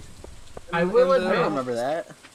I will admit, though, I am really, really glad that they kept the three-breasted prostitute for the 2010 Total Recall movie, because I saw that movie. PG-13. It was PG-13, but they kept How the did they get the triple-breasted three-boobed woman? Prostitute because it's like you fake see all boobs. boobs. Yes. But they're out. There's like no. She's topless. There's all three boobs. Yes. How? Did they have to trade in an F word for that? I think they did, but it was worth it because I saw that movie in theaters with like my family, and it was just so beautifully awkward. And I just have to thank the filmmakers for that moment. It's not nearly as awkward as American Gods. Oh yeah. Fuck that. Have you, William? Have you heard my American Gods story? I haven't. Okay, Okay, so there's a scene where a woman is a monster demon with a monster vagina. No, we need to build it up properly first. Do you know what American Gods is, William? I do not know. I have no idea. American Gods is a novel written by Neil Gaiman, who wrote The Sandman and Good Omens and a bunch of other really cool shit. And so it's this really, I think it's a great book. It's honestly a landmark in literature. It's all about it's written by a British person, but it's very much about America. The premise is that gods in America are products become real based upon the amount that people believe in them. So, and of course, because America is a land of immigrants, a land of all of these different people, this sort of hodgepodge country, there's all these gods just walking around it with trying to make a living based upon all the people that are in this world. And so, like, gods from every religion just hang out. Yeah. Like, in a secret community. Kind of like Fables. They're all, but it's changing because of the changing sort of beliefs of people. And there's, like, the new gods that are, like, media, technology, and these abstract concepts. And then there's the old gods that are dying out, like Norse mythology and, like, native superstitions and all kinds of cool things. Or like the gods that came with, like, the slaves when they were brought over here. And one of those gods is like an African fertility god or something like that. And she exists as sort of like a sex worker. So she she does this really weird thing where she like feeds off of people while, you know, doing her sex worker thing. But part of that is that she does this thing where she's like asks you to like worship her and, you know, believe in her and whatever, and the people who are engaging her services are just sort of like, okay, I'll just go along, you know, with this weird thing that this, you know, hot lady's making me do because she's hot and, you know, who cares? Yeah. But as part of that scene, Like he, How do you the explain person that engages her services this particular evening in this chapter in the book, swallows him whole during the With act her. of lovemaking via the down there parts. Oh, what the fuck? Yeah, and that's like a weird, abstract, artsy thing, but I made the mistake of checking out the audiobook of this when I was in freshman in high school and listening to it in the car with my mom.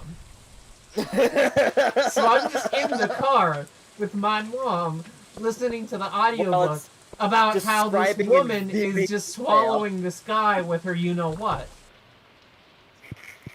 Oh, God. So that is probably the most awkward experience of interacting with any media that I have ever had or will ever have. Talk about a head crab, am I right? Oh, God! Yeah, kinda.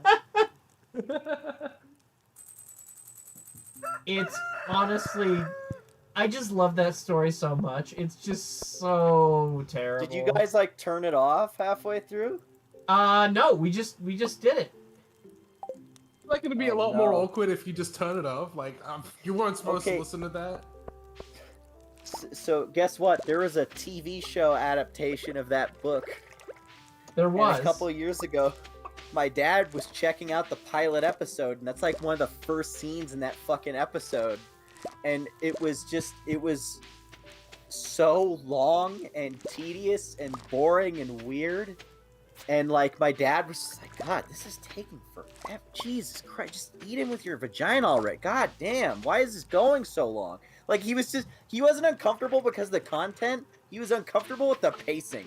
He was just annoyed that it was taking so long. He's like, I'm gonna watch this later. I feel like that's the hasn't, big like, difference eaten him? between like your family and my family. Where like with my family, it's just like, oh no, you're engaging with this thing. It's so weird. Oh no, and then your family is like, come on, get on with it. Just do the weird shit, but like do it like in a don't waste my time. Indeed. Swallow Yeah, you with no. just swallow him with your, I just love that. Just swallow him with your Man. vagina already. Stop Man, I making wish me somebody would wait. swallow me with their vagina. Whoa. Stop being horny. No horny allowed on this podcast. Horny on this main, bro. stream. I said Fuck podcast for a second there because this is what we do instead of subject to change. This is like what that is, basically. I don't mind. I think this is better than subject to change. I feel like having a third guy really helps because there's a lot less negative space where you and I ran ass stuff to say and then we just awkwardly kind of like poke at That's each my other job. verbally. Here. It's, So what you're saying like is the that adding a liaison third between- really helped our relationship. I'm like the liaison between you.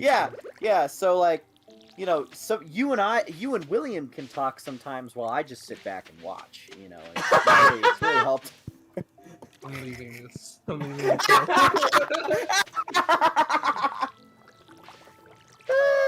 So good. Oh man. I'm sorry. I keep like an ruining all my I made like an friendships. innocent, fun jokes, and I'm like, oh yeah, I'm like the liaison between this, and then you have to take it like 30 fucking steps too far.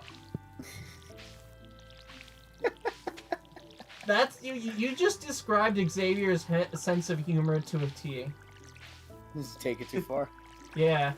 Take it Man, 30 steps. The amount of 9/11 jokes that you put in videos is pretty extreme. It's like 3. My and God, they're like three? they're like non-jokes. It's not that 9/11 is funny. It's the idea of that dodging around the subject of it very awkwardly is funny. Man, content like that just tends to crash and burn. Gosh, dude, stop, dude, no. I don't give a fuck. I say what I say, motherfucker. Funny. I think you also have the perspective of not being an American, so you don't like, cause that shit over here stings. Yeah, like- it's like It's And hard. also- It's well, still I like feel like- hard for people to hear about it these days. Also, for us, we have the benefit of we don't live in New York or anywhere close to it, so it's easier for us to joke about it. For example, I was talking to a friend from college who grew up in the New Jersey area, and New Jersey is a lot of the suburbs for New York are in there. So I was talking to her about it, and then she just said, like, yeah, like, I went on, like, a school trip, like, to the 9/11 memorial, and, like, a bunch of my friends were crying because, like, their relatives had died there. And for us, like, it doesn't happen as much because we don't have that same sort of immediacy to it. Yeah. No, I can understand. You know, that. Seth MacFarlane almost died in 9/11. Yes, I think you mentioned that I on think you this were telling show me about before. that. Yeah, he was supposed to go on one of the flights and actually just got like really drunk the previous day and then like slept in and missed his flight. And then he woke up and like checked the news and was like, "Oh, I want to go. Oh my god!" And he What a actually shad. at one point in a Family Guy they reference it because they're talking about 9/11 and then Brian, who's voiced by Seth MacFarlane, says, "No, I was supposed to be on that flight." And then Suey says, "Yeah, me too." Because he was I remember also you voiced, telling me that. because they're both voiced by him. My god, dude.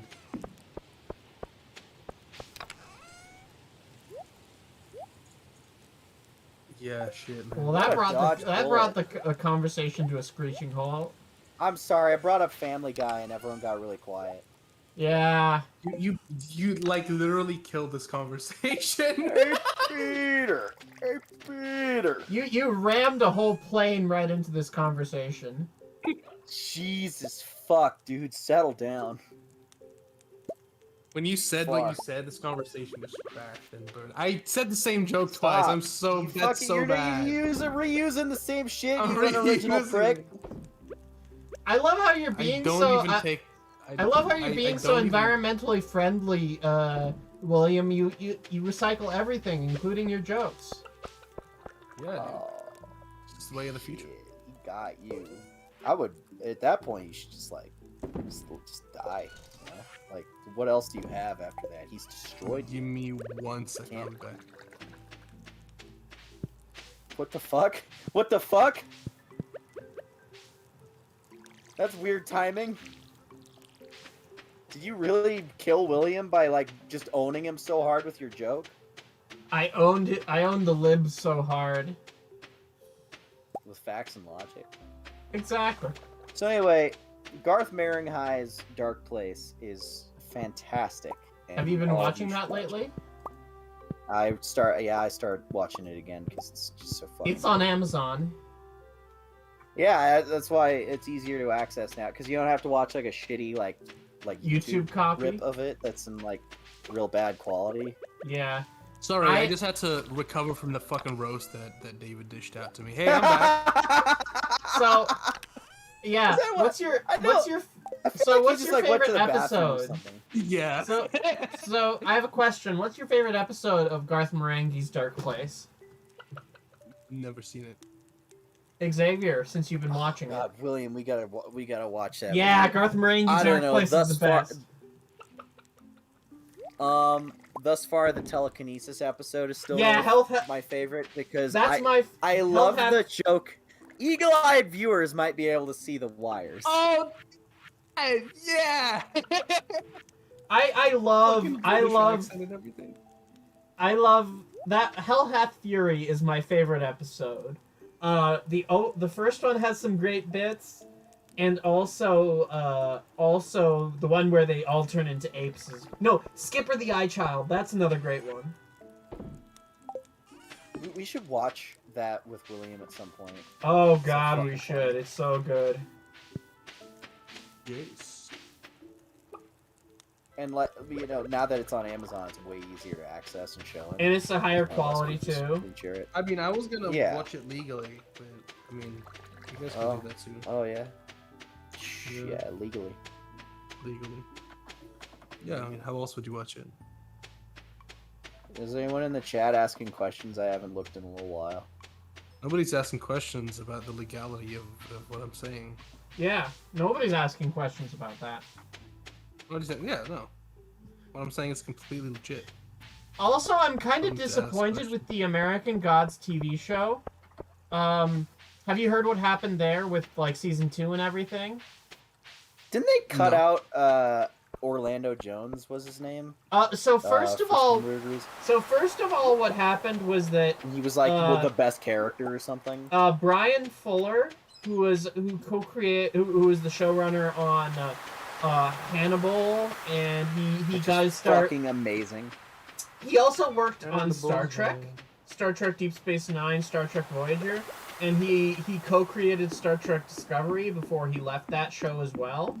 But he was kicked off between seasons because of budget issues, because that show is just like, I would have said that book is unfilmable. It is so abstract and so weird that the only way they could film it would be like do some really high budget shit, you know. I mean, even Yeah. Hannibal got pretty artsy and up there in some points, and Yeah. they got scared with that level of budget, so they kicked him out, and then they had some other people replace him, and one of the producers, so I believe Orlando Jones was the one who chose to leave after the producers was like, oh, your depiction of like, so basically like the white producer of this show explained to Orlando Jones, a black man, about how his interpretation of this like sea creature or his interpretation of this god was not a good way to depict African Americans.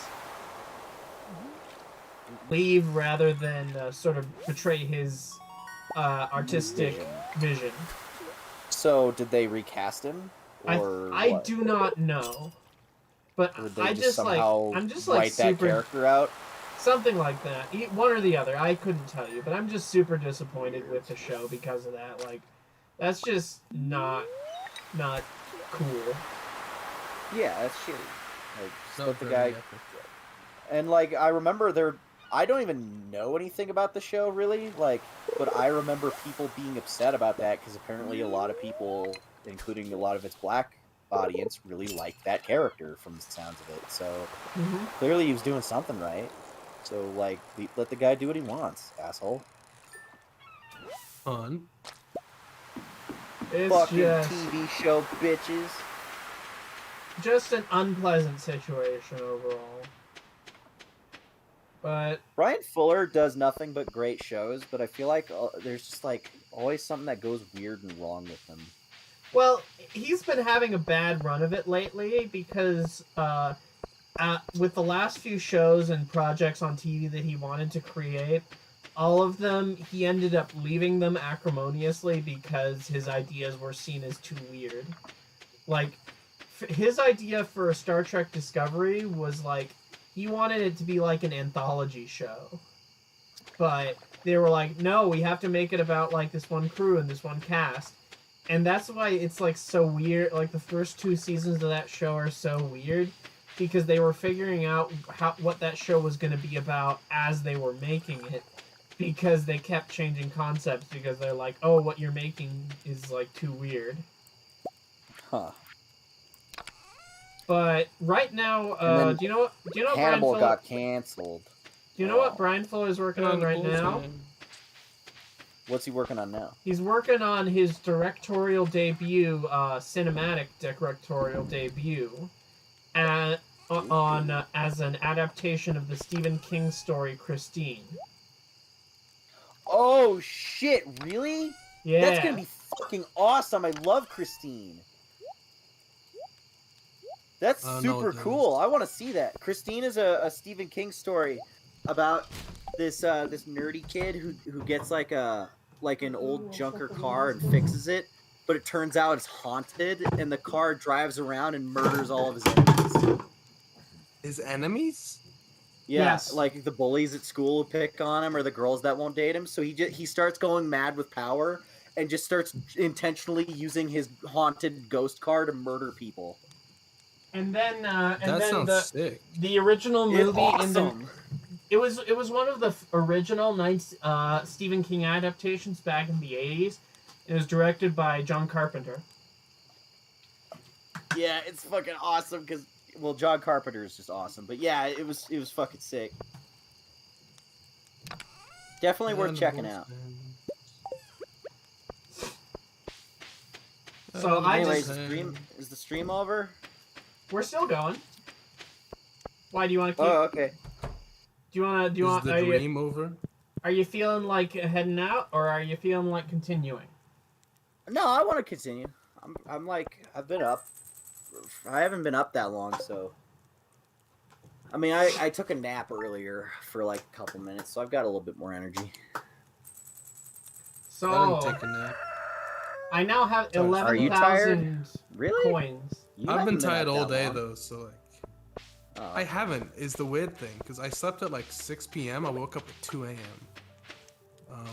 And that's when you and Becky were on call watching the Dead Space thing, and that's when I joined. I'm just like, fuck it, I'm not tired anyway. Like, I woke up. It's Spawn Timber, motherfuckers. Are you excited?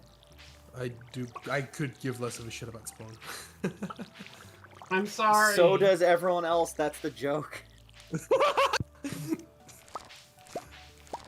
Like, Diego's just doing a bit to parody Matt Draper's December thing, so he keeps pushing Spawn Timber like it's like the big event that everyone's waiting for. Is like a shit post. It's just a really big shit post. So he's gonna do a bunch of Spawn videos this month. And did you see that fucking? He did that intro thing from the Spawn TV show where he was dressed up as Todd McFarlane and says, "Hi, I'm Diego Rivera, creator of Spawn Timber." It's so good. Like, have you? Oh, you missed it because you haven't been on Twitter Davil if lately. you I met gotta him? send that to you. Oh, know his I gotta face. go find that. Guys, Gosh. what do you think? He's just some naked red guy with a tail. With a tail and horns. Hi, I'm Todd McFarlane. I'm the I'm Todd I'm the McFarlane. creator of Spawn. I'm Todd Todd McFarlane. I'm the McFarlane. creator of Spawn. He doesn't even actually end up saying it. He just kind of mumbles it. He just trails off. I'm Todd McFarlane. I'm the creator of Spawn.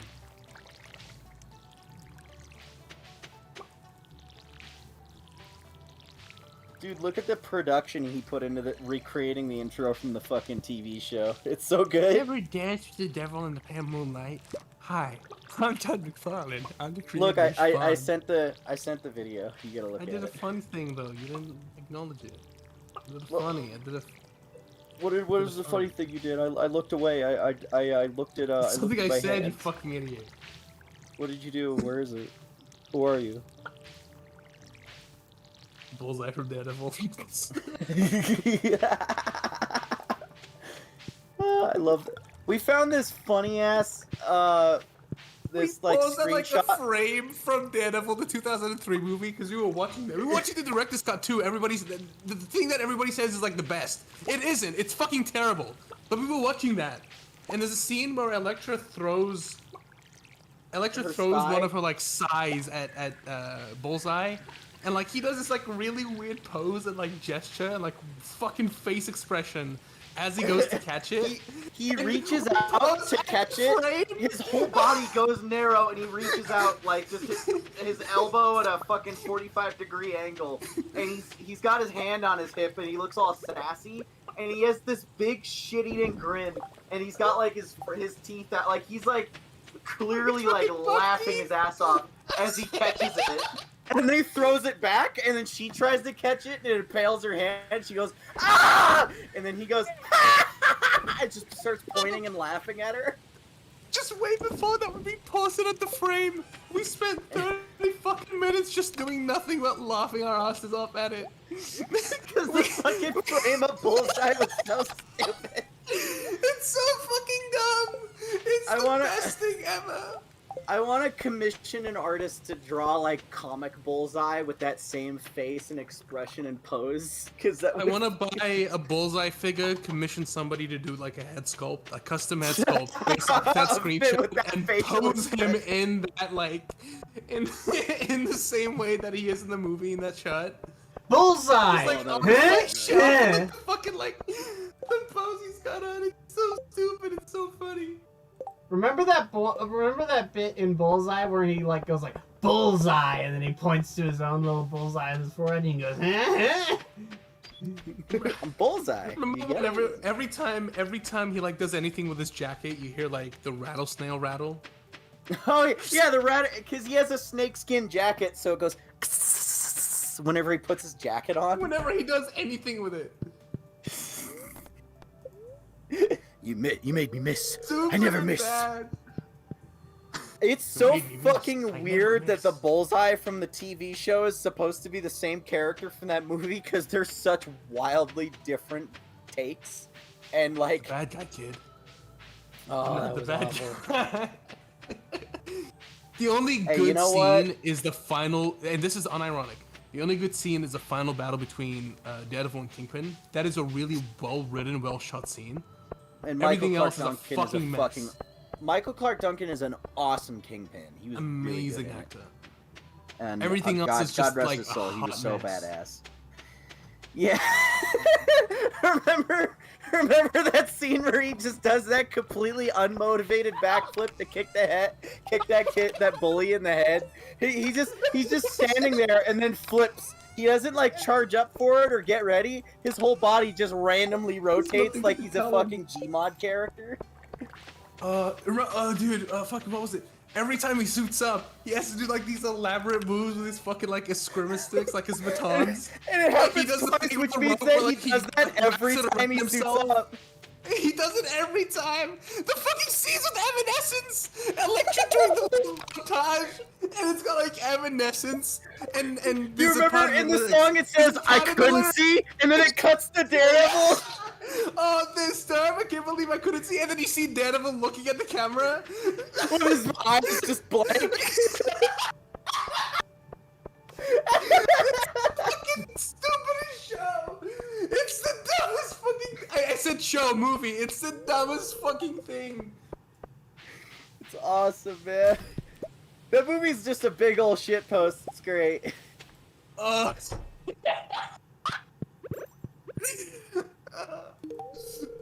I'm not the bad guy, kid. I gotta find a high quality version of that bullseye face, because the one you have is really compressed.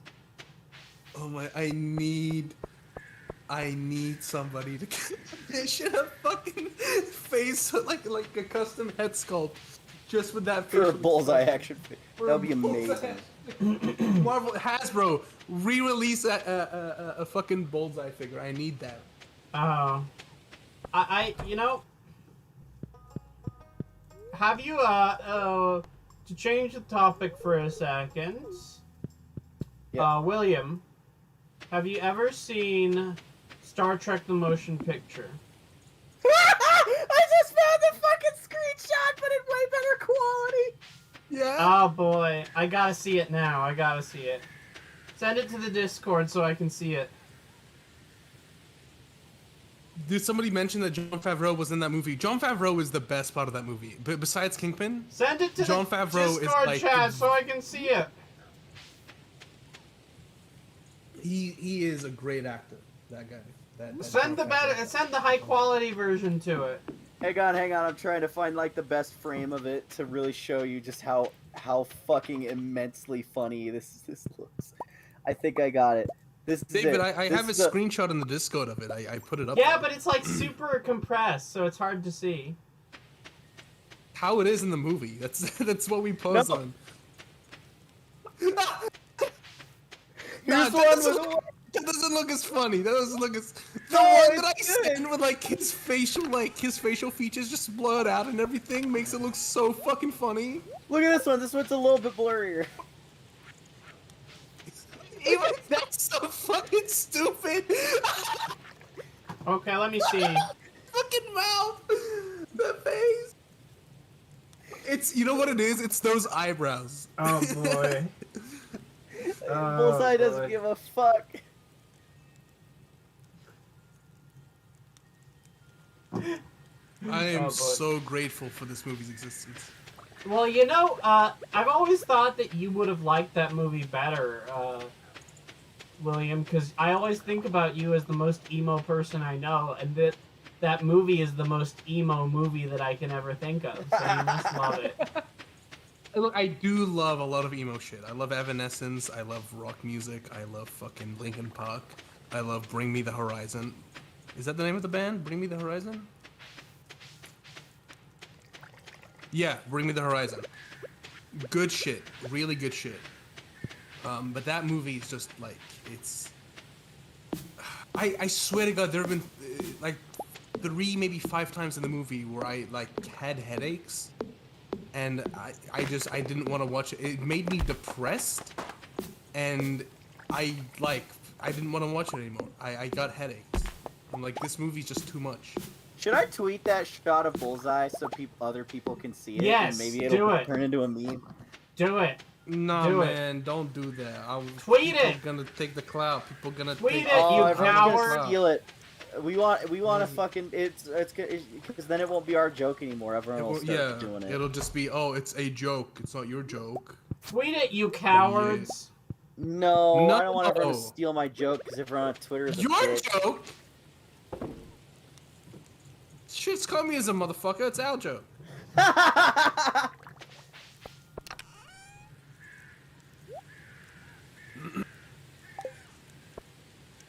So I'm now Put it together, upgrading man. my house. So I'm My gonna have a job. bigger house.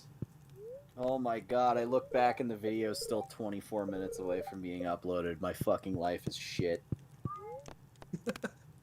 You should probably wait till put it public until tomorrow, just so more people will be able to see it at a decent time. I just want to know if it's gonna get any copyright shit because of like 2 Mhm. seconds where a piece of music is too loud or something. I don't know.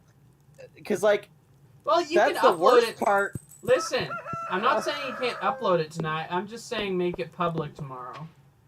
That's what I was probably gonna do. I'll just like set it to like release in like the morning ish.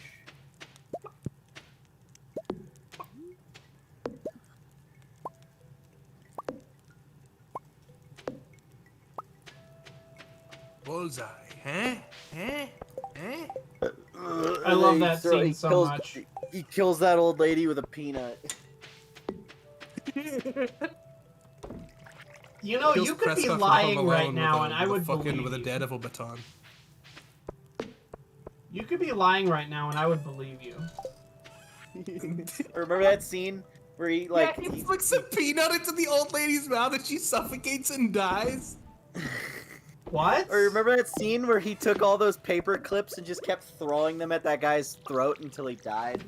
Yeah, because the guy's like, oh, you're a loser. You don't want to play another game? Hot pussy. And he's like, well, fuck you. And he threw like 5 fucking paper clips into his throat.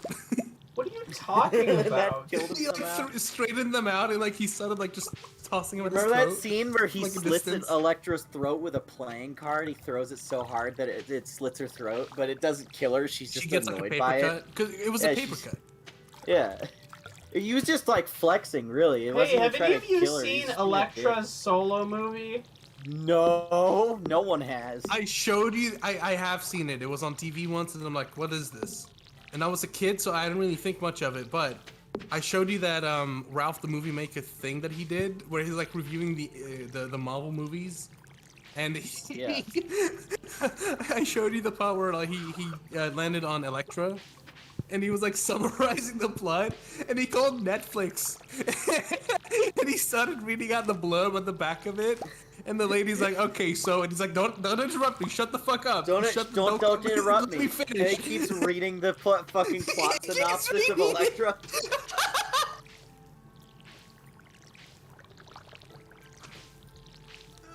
So funny. Oh. Have any of you seen Supergirl the movie? No. There was a movie about that. Yeah, It in the was a 70s. live action movie. Yeah, like right after Dawn or Superman. I don't. It was like a tie-in for that.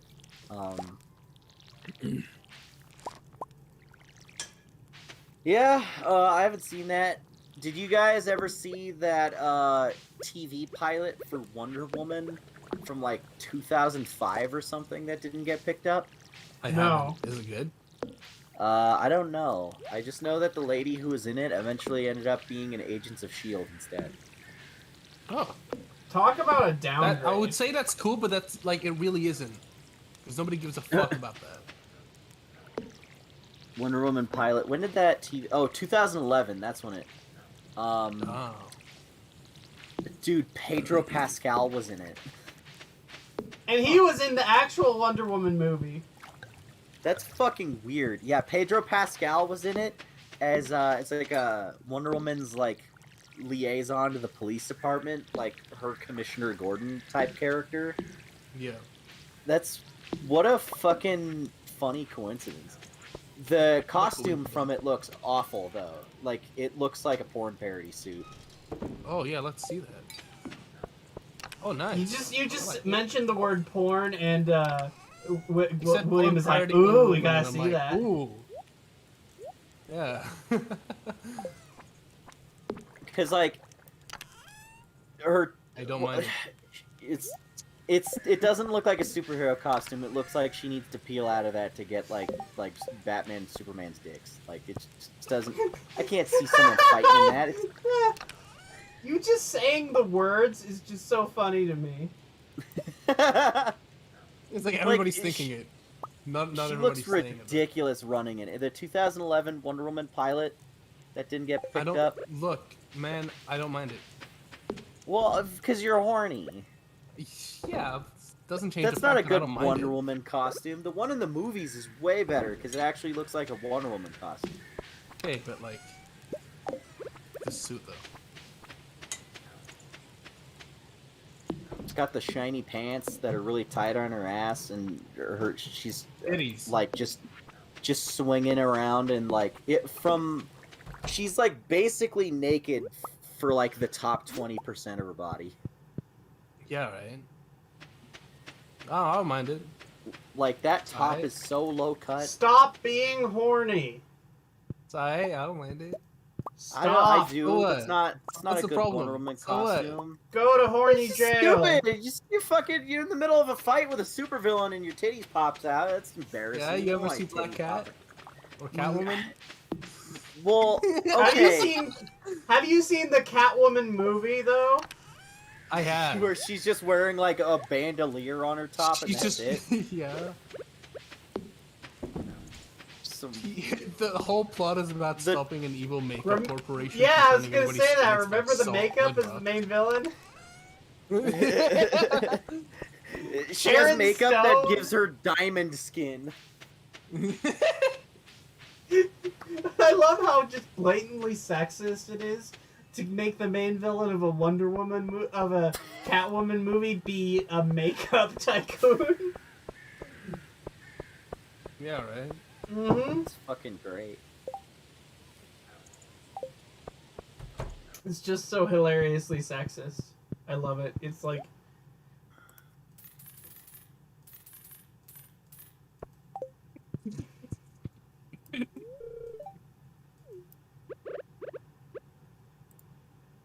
Stop being horny, you son of a bitch. I'll find you. I will destroy you. Stop it! Stop! No! No! Anyway, bullseye.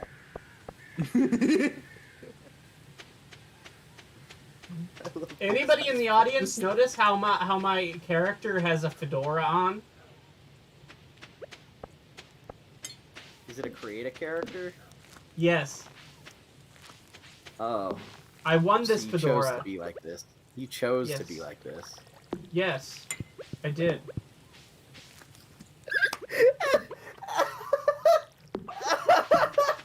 It's okay to discriminate against you if you actually chose to be the way you are. Did you ever try not being a Not mutant? be a mutant. I'm gonna That's be honest with you, Xavier. The high quality pictures aren't as funny as the low quality pictures. I gotta say. I think it's better. I like don't. seeing the stupid disagree. face. Well, okay. This is I the like straw it that on broke the camel's basis back, of no longer it's friends. easier. It's gonna be easier to make the action figure head, and or a funny parody comic book cover with the Okay, high but quality. think of how funny it would be if we just leave it up to the interpretation of how it looks. You just give that to them and they're like, okay, I guess I'll do that. And what you get is a fucking hilarious mess. Well, because the face to me Because you see is this and actually you see the this way and you it see is like stupid and funny. I want it what it is, not like a fucked up broken version of it. it's the version that we saw. It's not even the broken version. It's just what it is. That's the thing that we laughed at. We laughed at it because it was funny because we couldn't decipher the fucking like little facial features. We saw like the broad strokes and we're like, this is hilarious. This one though, you can see everything clearly and it's like, oh, okay. Know what I'm saying? No, we Yeah. don't know what you're saying. The fuck is wrong with you people? Why are you like this? No, it's funny. Because there's nothing better to do with our lives? Okay, speak for yourself, buddy. No, I'll speak for you too if I want to. Roasted you. David, I just roasted you and I think you need to accept that fact. No, I refuse. I am just thick-headed enough that I will refuse to. You said thick-headed enough, but I heard dick-headed. Yeah, I heard that for a second too. I thought that William was the one who was thinking with his dick right now. I mean, only when Wonder Woman's involved. Only when the 2011 Wonder Woman is involved. Pedro Pascal was in both versions of Wonder Woman in the past 10 years. That's crazy. What's your opinion on Pedro Pascal as an actor? I don't mind him. I wish he would stop being a dad in every single role. It's weird. He's only picking roles where he just plays a dad. But like different types of dads. Here he's an abusive dad, but here he's a good dad. But here he's a secret agent dad. But here he's a Joel from The Last of Us dad. They should have gotten Hugh Jackman for that. Swear to God. Just would have been Don't- like, it don't would have just felt end. too much like Logan. It would have felt too much That's like good. Logan. We already saw Good. Logan. Here's the thing, though. No, I don't want to just see the same movie twice with the same actor in it. Logan, Fine. casting It was Hugh so good they had to Jackman, make it twice. Hugh Jackman as Joel feels a little bit too much like fan casting for me. It's like, it's a little bit too... I don't know. Well, he has gray hair and a beard, so he looks just like him. He's perfect. Yeah, it feels There was a little scene in like a short movie that he did where he was like holding somebody, I know. I saw grabbing his hand and like he's smashing the sink. He's like super distraught and he goes, "Where's my daughter? Where is she?" And then he like smashes the sink to That's- intimidate that's- him, and the guy's like That's pissing his Prisoners, pants by the crying. way. Prison, that's what it is. It was a really good scene, and everybody's It's a like, Denis me included, Villeneuve were like, movie. he would He, make like- a great fucking Joel from The Last of Us. And then they cast the rich also from Wonder Woman and the Mandalorian. I think it's okay when they cast somebody who's not like exactly 100% what the fans imagine, so that they can, do something a little bit different in the new show. My hottest take is that there doesn't need to be a fucking Last of Us TV show. The story as it was told was like 10 hours long. And so what are you Sounds like the perfect expanding or length for a adding TV that show wasn't for me. already there? So I know, but it's like, why take it and just do the exact same story in the exact same length, but take out a level of what makes it fascinating was the interactivity and being put in Joel's shoes and like seeing his, like being able to form the relationship with the character of Ellie personally. You take that out, and so instead you're not experiencing it, you're just watching it on a screen. You could get the same experience that you're getting from this fucking TV show by just watching a no commentary walkthrough of the game. Therefore, That really it is says a lot completely about pointless. how the game is. That really says a lot about how games like these are made. They're not made to be like. Well, yeah, 'cause games they're trying that too hard have to be story movies. elements. It's just movies. It's with an heavy, interactive like, movie. story elements, but with game. Yeah, exactly. And that fucking sucks because like it completely betrays what the gaming medium is meant to be about. Well, that's a But whole to other be problem. But interactivity like, to me, laid on top of narrative, or narrative laid on top of interactivity. And it's like those are just like Yeah. fucking. You watch a movie, but like you control how you shoot people, or like the character, and it's like, okay, yeah, fucking do something more with Well, that. yeah, because the Naughty Dog games typically keep you like on such hard rails, and they'll stop you and make you go, look, it's story time now. Stop playing. It's story. Look, there's playing. You guys stop. There's story. They don't like seamlessly put the story into In the the gameplay. gameplay. It's just Yeah. like stoppy starty. It's what a lot of people say Kojima games are like.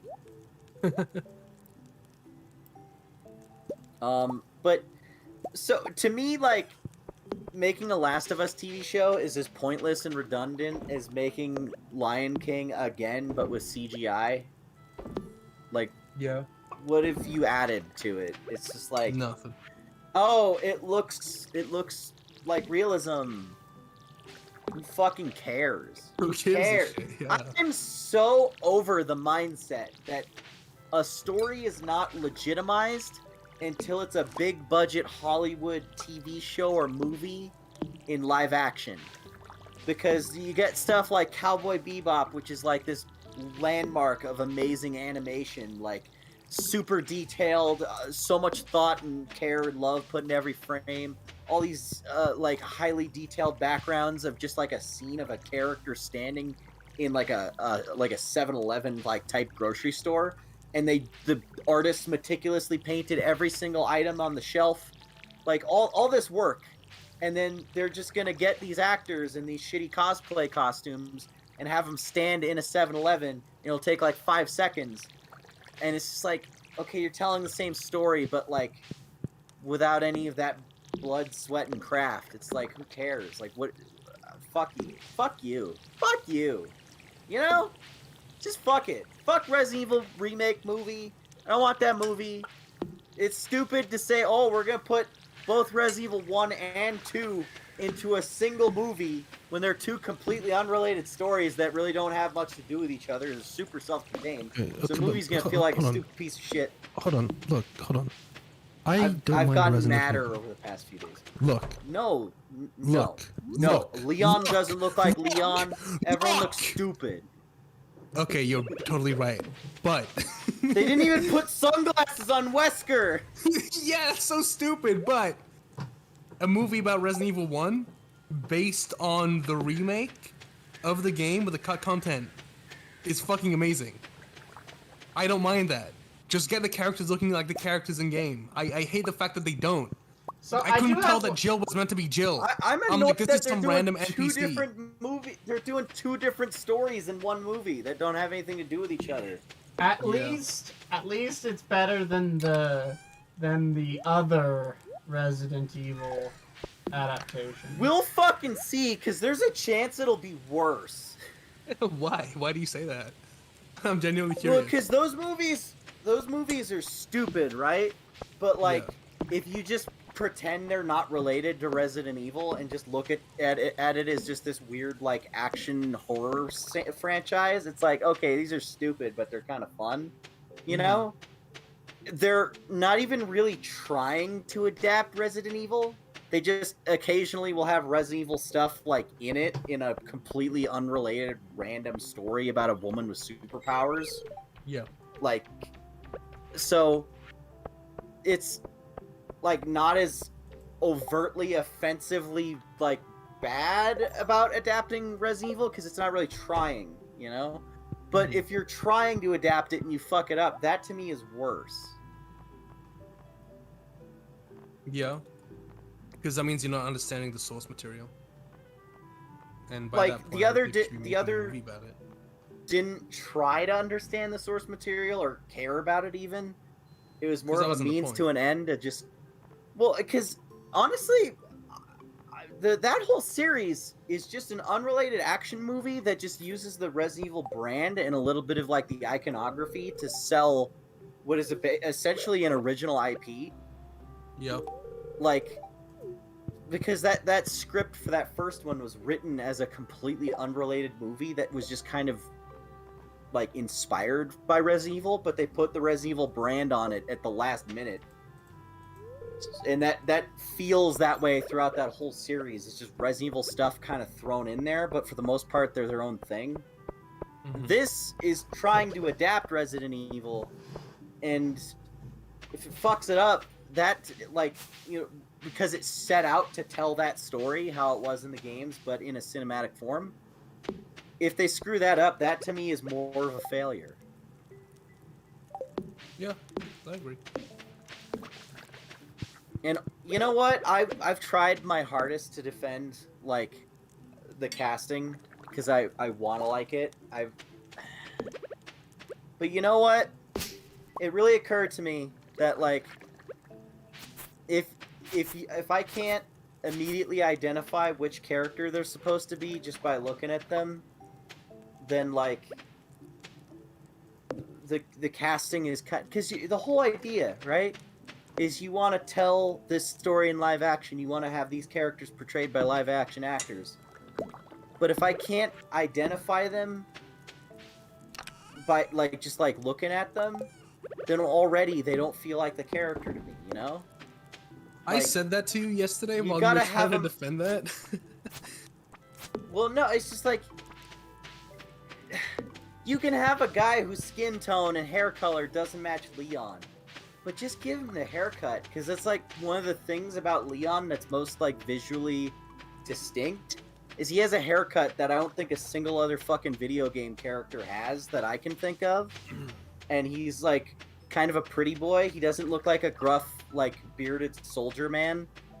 You know, he's this like kind of like handsome like Japanese style of handsome like blonde guy with long hair and like he looks like such a pretty boy, and that's kind of like weird and unique. He doesn't look like because Chris Redfield looks generic as fuck. Chris Redfield looks like 100 other video game characters.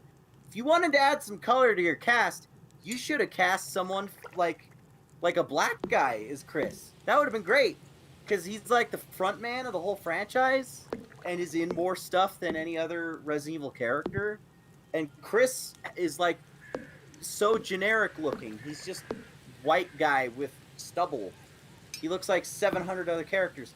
But you take the character who has this really distinct look to them and then try to change that, and now he just doesn't even feel like that same character anymore. But they did get Robbie Amell to be Chris, so they got the most boring looking white guy in the universe to be Chris, and it's like, come on, you've put the focus in the wrong spot. I don't know, man. For me, I feel like I prefer it if, like, you're trying to adapt something, if, like, the character was, like, white or black or whatever in, like, the source material, like, have him be that in the adaptation. We like had to talk about this like earlier today, but I'm just not a fan of like arbitrarily changing somebody's race. It just feels arbitrary is my problem with it. Because I mean, like Kingpin being a black guy or Catwoman being a black woman, it's like they work, but you wouldn't think of like. I'm not saying it doesn't work. I'm just saying like a lot of the time it's kind of arbitrary and a little bit like. I don't want to say jarring, but it's just like, why? When you could have had somebody like, I don't know. Oh, okay. So, Robert my Pattinson stance on play, what's his name? Play Leon. Leon? Yeah. Okay. My Because Here's stance the on thing. it is that... Here's the thing. They can't afford Robert Pattinson, because Robert Pattinson is having a bit of a career renaissance right now. And it's kind of obvious that this... Yeah, he's making money. It's kind of obvious that this new Resident Evil reboot series that we're discussing is a low-budget proposition. As fuck. It looks like a fan film from the pictures. Okay, I do think that the pictures, and it's overall... the cast is all TV actors. Robbie Amell and the guy from fucking Victorious as Leon, and then the guy from Umbrella Academy as Wesker. It's all like TV actors. They didn't get any big names. Hey, here's the thing though. Yeah. I do think that it will look better than the pictures make it out look, because I think those are like set photos that are taken with like a DSLR, so it looks a bit cosplay-y because of that. So I think that the actual movie will look a little bit better. Yeah. Well, anyway, regarding shot with like changes in film casting, cameras and like with proper lighting and color grading, I think it will look better than that. one would hope. But One yeah, would hope. I kind of I try to agree with my dad's stance on it. Is he says it's like a playhouse trying to run a play. Is that they have a set number of actors that are available for that particular playhouse. You know, they have let's say 10 to 20 guys that can be whichever characters. They 10 to may not 20 always end guys, up 16 actually. to 20 or whatever. You know, certain age groups, certain They actors, may and fill tend to. certain roles. They're not gonna always act. And this is my dad's mantra, and I think this is a smart observation. Is that when a playhouse is doing a play, their pool of actors that they have to choose from may not always end up looking exactly like the characters as they're described. So they just try to get it close enough and just hope that the audience can use their imagination to kind of fill it in. So maybe they'll get like a younger guy to play Scrooge, or maybe, you know, in like Ebenezer Scrooge in Christmas Carol, but he'll just kind of have like older makeup on. Or like, you know, if they have a character who is white in the play, but, you know, they have a really talented guy who has a great singing voice who's Asian, why not just have him do it? So just like whoever's available for it within their like kind of pool, and then just use your imagination to just kind of, you know, imagine them to look however you want. And like i I do kind of like his stance on it, but at the same time, you know, sometimes when it's like such a jarring physical difference that it's like hard to even imagine that those two characters are the same person. It's, yeah, I don't know. Sometimes it can be hard to get used to. Other times it's like fine, like because we said, we loved Michael Clark Duncan as Kingpin, and you know, having what's her name? Who's playing the new Catwoman? Zoe Kravitz. Zoe Kravitz. Yes, yeah. that's it. Love Yeah, that. she looks great, and I don't mind a black Catwoman because there's been like precedents for that, and you know, she still looks like Selena Kyle either way. So there's or like Nick Fury. I prefer Ultimate Nick Fury. Like he's just more visually interesting. Like yeah, and Samuel L. I'm the Jackson is opposite. just really like I like Samuel L. Jackson. He's really Hey, charismatic look! in that Hey, role. I look! think he's great. Hey, look! I I got a don't new know. house. I just upgraded my house. I have like I feel like a I'm more nice bedroom house. and a kitchen now. A big ass fucking bed. Yeah. Anyway, yeah. I don't know. Like for me, it's a bit of. It's weird because, on one hand, like it definitely works and it can become like, you know, a new precedent. Case in point, Black Kingpin and Black Catwoman. It's like we've seen them a lot of times now. It's like whatever. Or in the case of Black, we've seen them once, and it's like, you know, what, you just accept it. But like a lot of the time, I feel like if it kind of goes back to something that you said. But if you, for me, it is if you take them out of the costume that they're most known for, you put them in civilian clothing, and you just stand them. And they and they you don't know look who at the all. You fuck they can't are. identify them as that character. It's like that is the wrong choice. For Well, them. yeah, because the only thing that makes you the think guy who that guy plays looks this like Leon. Leon is that he's wearing the RPD uniform. But if you put him in literally any other outfit, there's just no way, you know. It's like, who but is like, this guy? Because the hair looks different. Now, his hair color looks different. His build is like well, completely he's also different. got He's got a mustache and a beard. His facial, like, yeah, dude. Like his entire build honestly, and just like look is different. If you shaved off his facial hair and got the haircut right, I probably wouldn't be complaining as much as I am. It's really that simple. It's not even really a race thing. It's just wardrobe and costuming. Almost is the problem. I just feel like his face isn't very resemblant to that of Leon in the game. Because like I don't know, you give know, him the haircut, Leon's just like shave the beard and like I don't know. I don't feel like so, I recognize. Well, his I vision. wanted to. Leon has had so many different face models that it's like fine. If you'll It's super allow, different with one another, though. if you'll allow me to interject for a moment with a bit of a different, but I hope somewhat related tangent. I just thought while you're talking about race bending casting of the new, have you heard of the new movie, The Green Knight? Yeah. You sent Well, me a link to that. Yeah, it's like an indie movie that's out right now. It's an adaptation of But it's an based Arthurian on a King poem Arthur story. called Sir Gawain and the Mhm. Green Knight, and that's a really interesting case study for me because the main actor in that movie is of Indian descent. He's a British actor, but um, in the movie, based upon the Arthurian legend, the way they do it is that they just have him and his mom are just, people of Indian descent who speak in British English, just in this cast of just like British white people. And they don't even mention it or comment on it. It's just kind of there. And it's just really fascinating to me because of that, how they just sort of they almost managed to pull it off by just doing it without ever really commenting on it in its own bizarre They don't way. call attention to it or make like it's a real. I remember my dad said something about like he. I watched the trailer for Green Knight with him, and he really loves Arthurian stories, so he was very excited for it. And I was like, "So what do you?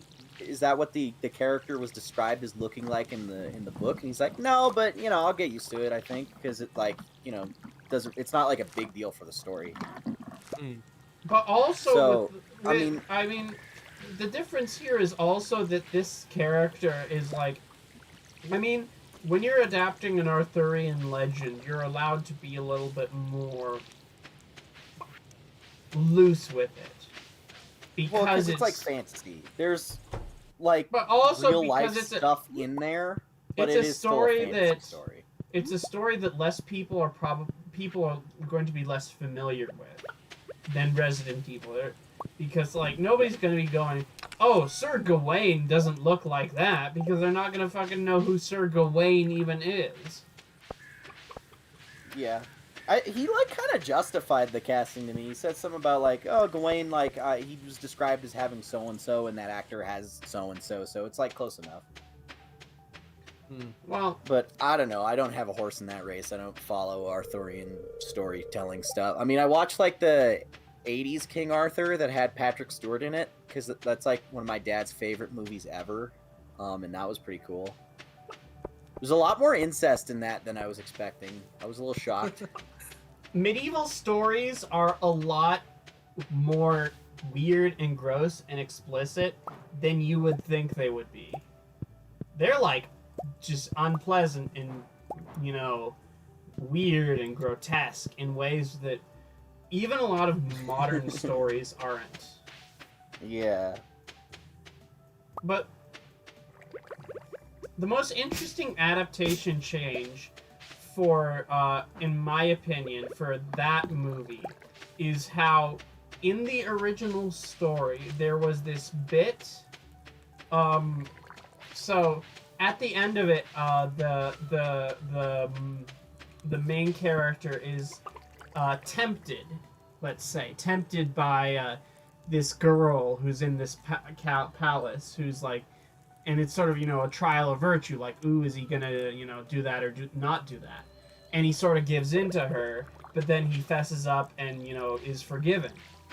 But in the movie, they make that weirdly more explicit by changing it so that instead of just like, oh, I'm gonna give you this like little sash to blah blah blah blah blah blah blah blah, she just like jerks him off, and then it's sort of this very like literal way of depicting it. Yeah. In what? In Green Knight? In Green Knight, yeah. But like it's connected to this sash that was in the original story. This like sash that he wears was originally the symbol of his unfaithfulness, but then was sort of the symbol of his like honesty and like accepting it. But now sort of connecting that with this like literal sexual depiction of the event is really interesting. Anyway, that's my little tangent on Sir Gawain and the Green Knight. Anyway, to keep talking about nerd shit. Yeah. Hey. But yeah, no, I don't vibe with the new cast for Leon. He doesn't look anything like him. He doesn't even have the right build. He's like a super skinny guy, and Leon, even in Resi 2, was like kind of buff. So that's already like a big turn off for me. It's like the actors don't look like the characters. The costumes look cheap and like cosplay, or some of the costumes don't look close at all. Like they don't have sunglasses on Wesker. The guy who plays Barry has like long hair and Jill like has long hair too, when she should have like, I don't know, like shoulder length and a hat. Like Yeah. she's wears a like she has a really distinct iconic costume, and they just didn't attempt it at all. They But didn't Chris is do over that. there. It's weird because it's like this. They pick and choose what they want to get accurate. Because Chris is standing there next to her, looking like they just pulled him out of the video game. But she's over there, and it's not like it was like her old costume was over sexualized or anything. She was wearing a t-shirt and like baggy pants Yeah. and shoulder pads. Like it's not a sexualized costume at all. So I feel like they just thought the old costume looked silly maybe. But like Nah. so does Chris's outfit, because he's got this really comically large vest on that has a million pockets on it. And, like, It's almost like these games are meant to be over the fucking top in terms of like cheesiness. They can't. yeah, like even going back to the fucking first one, it was like silly and funny, and they explicitly said we wanted it to be like an American action movie. Whoa, Jill! You almost became a Jill sandwich. Oh, Barry! Look out! Here, Joseph! Jill. Here's a lockpick for a master of the locks like yourself. You're a master of unlocking. Master of unlocking, yeah. Shit. They need to have the Jill sandwich line inside the fucking movie. If they don't, If the movie somehow God. skips Jill's sandwich, it was all for naught. it was all If for the But movie anyway- if the movie skips Jill's sandwich, we riot. I will fucking riot. Anyway, I'm like upset and annoyed. I'll still give it a chance because I want if they can still believably sound and act like the characters, then sure, I can maybe just do what my dad says and just pretend that his haircut is right, or that like, just autocorrect the shoulder pads onto Jill or whatever. Like, just kind of like look past the visual and just try and see how the performance is. And if they can get that part right, then maybe it won't be so bad, because they are actors after all. They're you don't necessarily have to look like the character you're playing. Like fucking Phil Lamar does not look like Samurai Jack, because Samurai Jack is a small skinny Asian man, and Phil Lamar is like a buff black dude, but his voice fits, so it doesn't matter, So sometimes it's okay. You gotta. Ooh! The video has no copyright issues found. Ad suitability suitable for ads. Yay! Oh my god, that's fucking awesome! First try, Okay. motherfuckers. So I like the actor. I'm actually a fan of the actor who plays who's gonna play Leon or whatever, that guy, the guy that you're complaining about because he doesn't have the right thing. But He doesn't have the only- right like anything. But only because he was in this TV show called Now Apocalypse, which is like the weirdest shit you'll ever see, and I just loved how bizarre it is. I Alright, wouldn't well, recommend I've one. seen- What? Oh no, I was doing a Rick and Morty reference. That Uh-huh. was the funniest shit I've ever seen. Okay. I said, well, I mean, if he can act like Leon in a way that's believable, then I'm sure eventually how I'll does get used Leon to it. act? Okay, Leon is like, he's very idealistic and naive in Resident Evil 2. He's like trying to save everyone and be this hero, because it's his first day as a police officer, and he's not been exposed to like the real world. So he's just got this like I'm a superhero attitude that everyone around him's like actively kind of like brushing off as just him being like a dumb kid.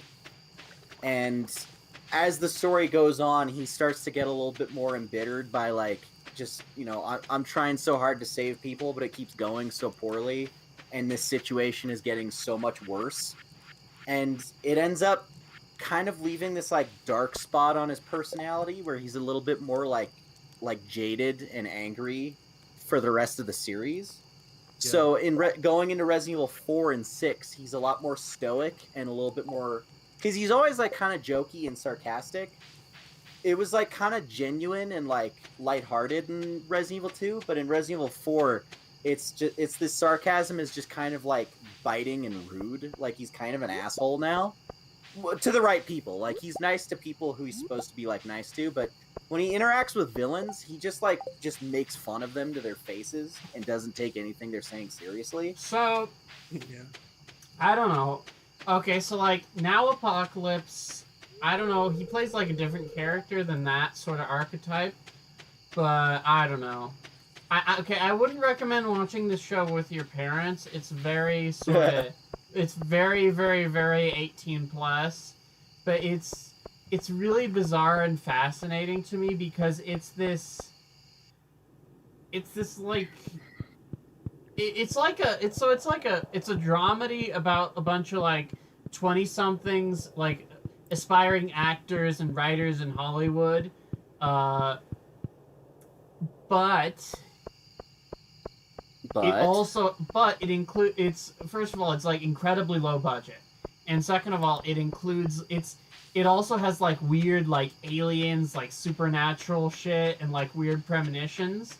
So like basically the sort of concept of it is that there's these like 20-somethings in LA trying to figure out their lives and their relationships, but at the same time the main character, who smokes way too much weed, is like having these bizarre premonitions based upon this like one guy that like he met at like for one date but then disappeared, who's also called Gabriel, like the Archangel Gabriel, about like these weird like aliens who are very obviously just guys in alien masks coming and like like just ending the world. So it's like this really bizarre mixture of like supernatural bullshit and like relationship drama. And there's this one character. That's kind of interesting. And then there's this one character who just like all of these are like 20-somethings, and then there's this one character who's like just like works at this like bizarre like government like psyop sort of stuff. And then she just like has this weird relationship with this dumb aspiring screenwriter. I just like it because it's just weird as fuck. And like this guy that like, sounds cool at least. I mean, he plays like a loser I don't mind stoner. weird stuff. He plays like a loser stoner in the show though. And he's like a guy who has like a good heart, but he just sort of, he has no direction, and he kind of like fucks everything up all the time, and then he just has these like bizarre like weird interests that he just pursues, you know? So that's kind of the thing. But I would recommend it if you're into like bizarre weird bullshit. Alright. I could check that out. I have kind of a tolerance for weird stuff, so I wouldn't mind giving it a look. Whoa. Hey everyone, if you're a patron, the new AVP Games video is up on Patreon! Yeah, it's up on the Patreon. Let's So check it out. about it. Fucking good shit. Oh, right. Yeah. And I managed to get it up before August ended. We did I'll it. become a Patreon. I was so Become a surprised by how on patron. time I was with my shit. I didn't even need to like rush anything. I was super on schedule. And that's part of why Anyway. this stream was delayed, because William was responsible Brian, I was hustling. enough to say no to when I was like, "Hey, you wanna jump on a stream and talk about weird bullshit with Xavier and ramble for 2 hours and shit the shoot?" Even threatened my family, and I Yeah, even I then I did. said no. I got work.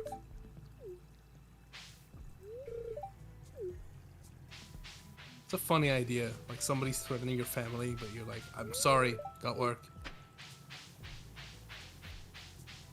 Can't really give much of a fuck right now. I would love that. That would be a hilarious sketch beat right there. Sketch by Jordan Peele.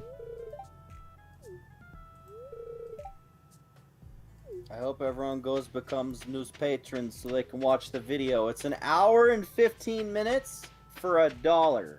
That's a pretty good deal.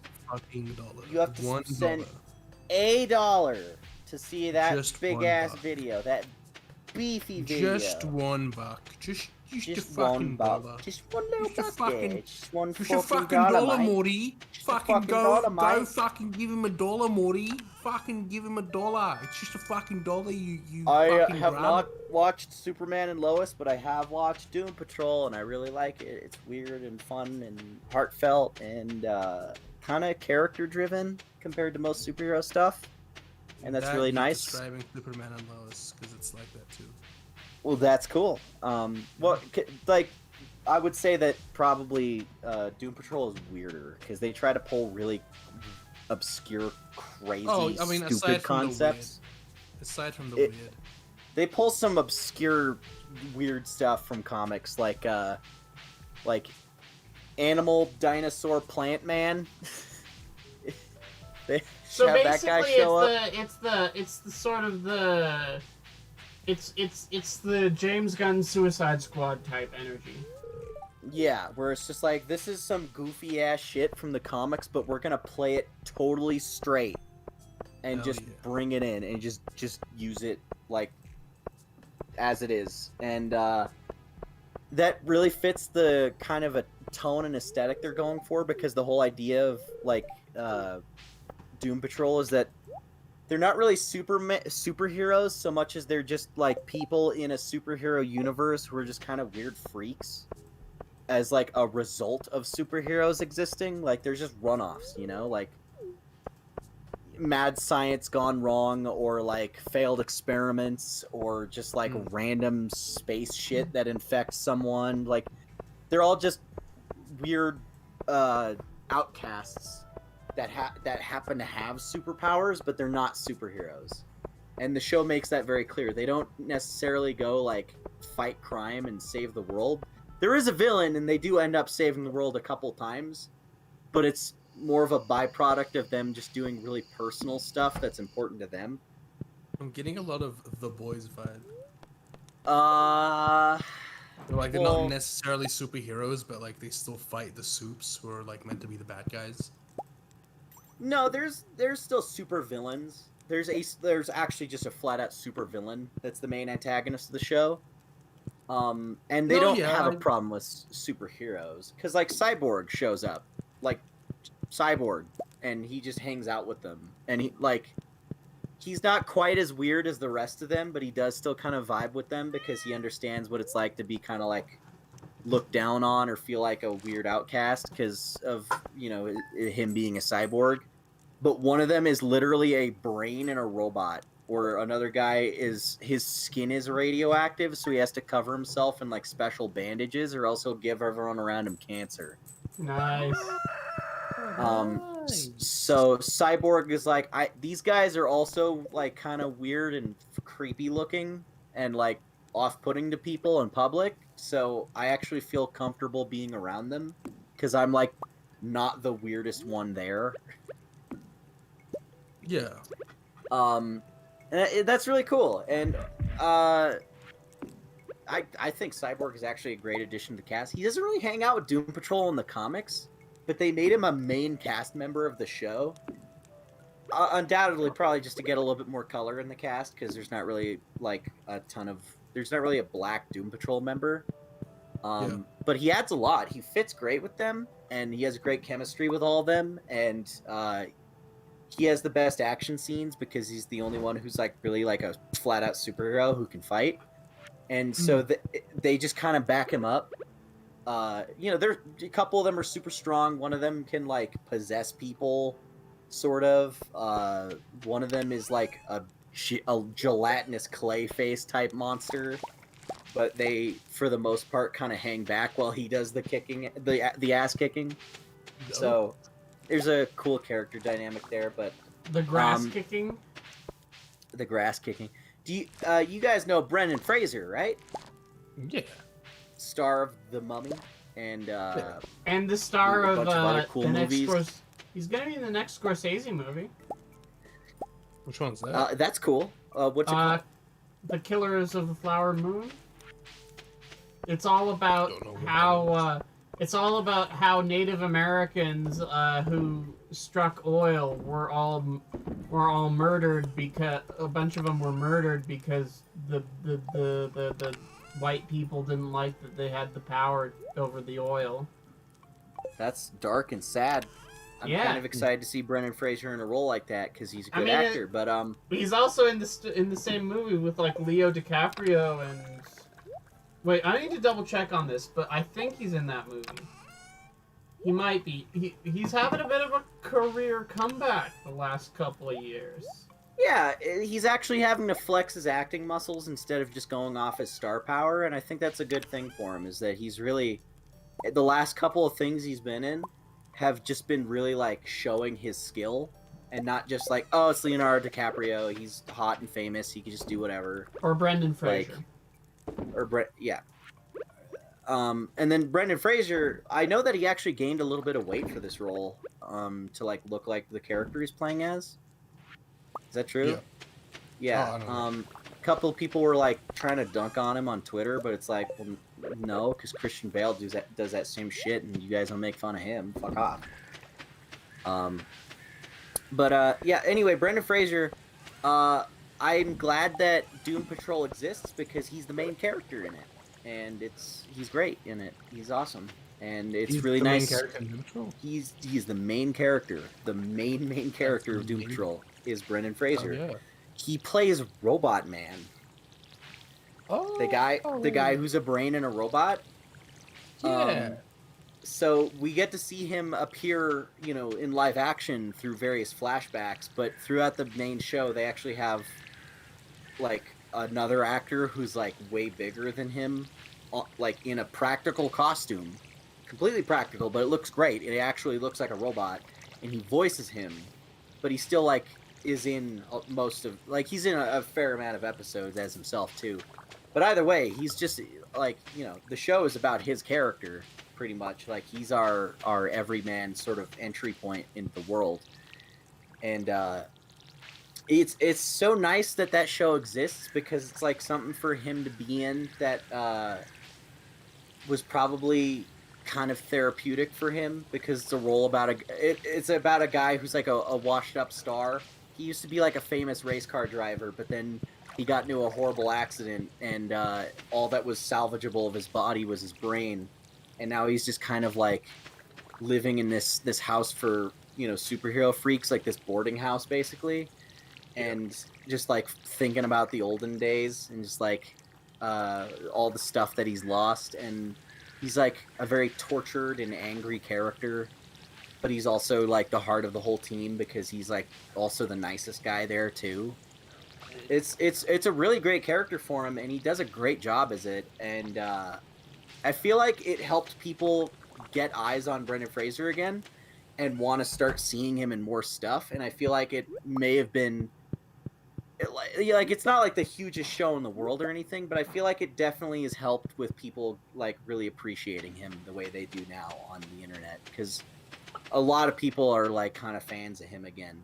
Well, it's also the 20-year nostalgia cycle, where the movies that when he was big was 20 years ago, and yeah, everyone remembers Mummy or a bunch of people who are now like 20-somethings were like kids when those movies came out, so yeah, nostalgic. Because like we grew up on Brendan Fraser movies a little bit, like fucking George of the Jungle and Encino Man and Looney Tunes Back in Action, which is a really funny movie because he like makes fun of himself in it, and he plays a stuntman that looks identical to Brendan Fraser and hates Brendan Fraser, which is really funny. So yeah, there's a lot of nostalgia for him, and it's cool seeing him come back in new stuff. And I hope that he gets that kind of like second wave, after being out of Hollywood. Because you know why he kind of dipped out of Hollywood for a little while, right, Billy? No. Why is that? Well, he had a story to tell for the Me Too movement a couple years ago.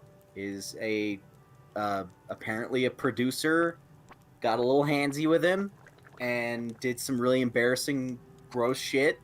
And when he tried to talk about it, he got blacklisted from Hollywood. Oh, So what the fuck? they just stopped hiring him because he didn't just like let it happen or just try to ignore it. He tried to call the guy out, and it blew up in his face, and it's ridiculous. But fucked like up. people Real know fucked about it up. now, and thankfully because of the Me Too movement, kind of shining a light on that stuff and helping the victims be able so to he's have gonna a- be in the a- next a voice in Scorsese that. movie, Killers of the Flower Moon, which is of course what I mentioned. But he's also gonna have like a lead role in an indie movie called The Whale, which is directed by Darren Aronofsky, based upon a play. Ooh. And the play is about a 600-pound middle-aged man named Charlie who tries to reconnect with his 17-year-old daughter. The two grew apart after Charlie abandoned his family for his gay lover, who later died. Charlie then went out to binge eat out of pain and guilt. Huh. So there you Wow. go. That sounds heavy. Yeah. But like that's Leading for an role there. actor, shit like that is like, this is where you can really show your skill, and that's where you can shine. So cool. I'm down to see that. I'm glad that he's come back because So basically, it's you got about a you got a real middle-aged raw man who's sort of trying to reconnect with his family after he had some bad stuff in his past, and then developed an eating disorder because of that. Oh. Fun. That's yeah. That sounds heavy, but like at the same time, it's Woo! because of like everything that's kind of happened with his career taking the dip that it did, and just the depression that he has apparently suffered. I'm sure there'll be a lot of real experience put into that, and that'll make it feel so much more authentic. Mhm. And so it's probably going to be one of his better roles. So that's going to be cool.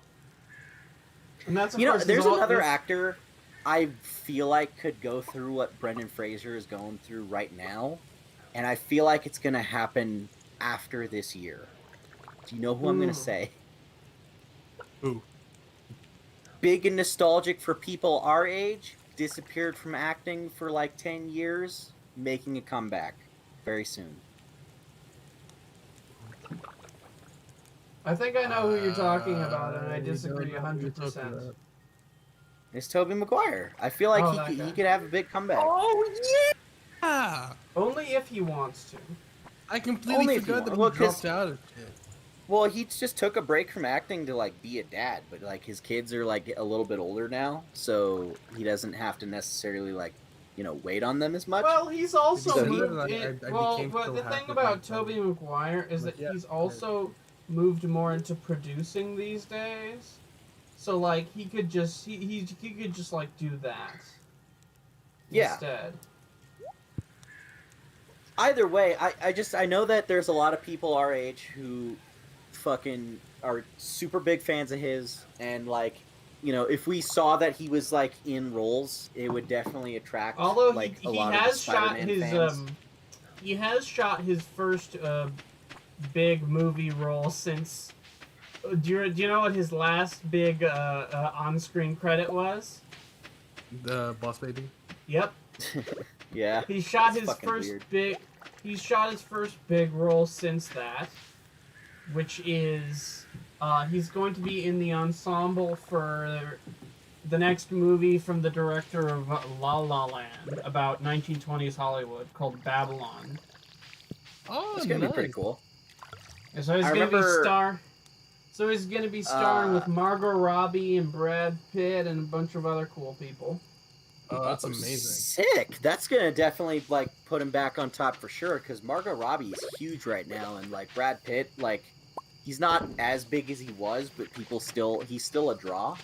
So I definitely imagine that like that's gonna get some. And well, yeah, he's also gonna be Spider-Man again. They won't cop to it, but we know it's happening.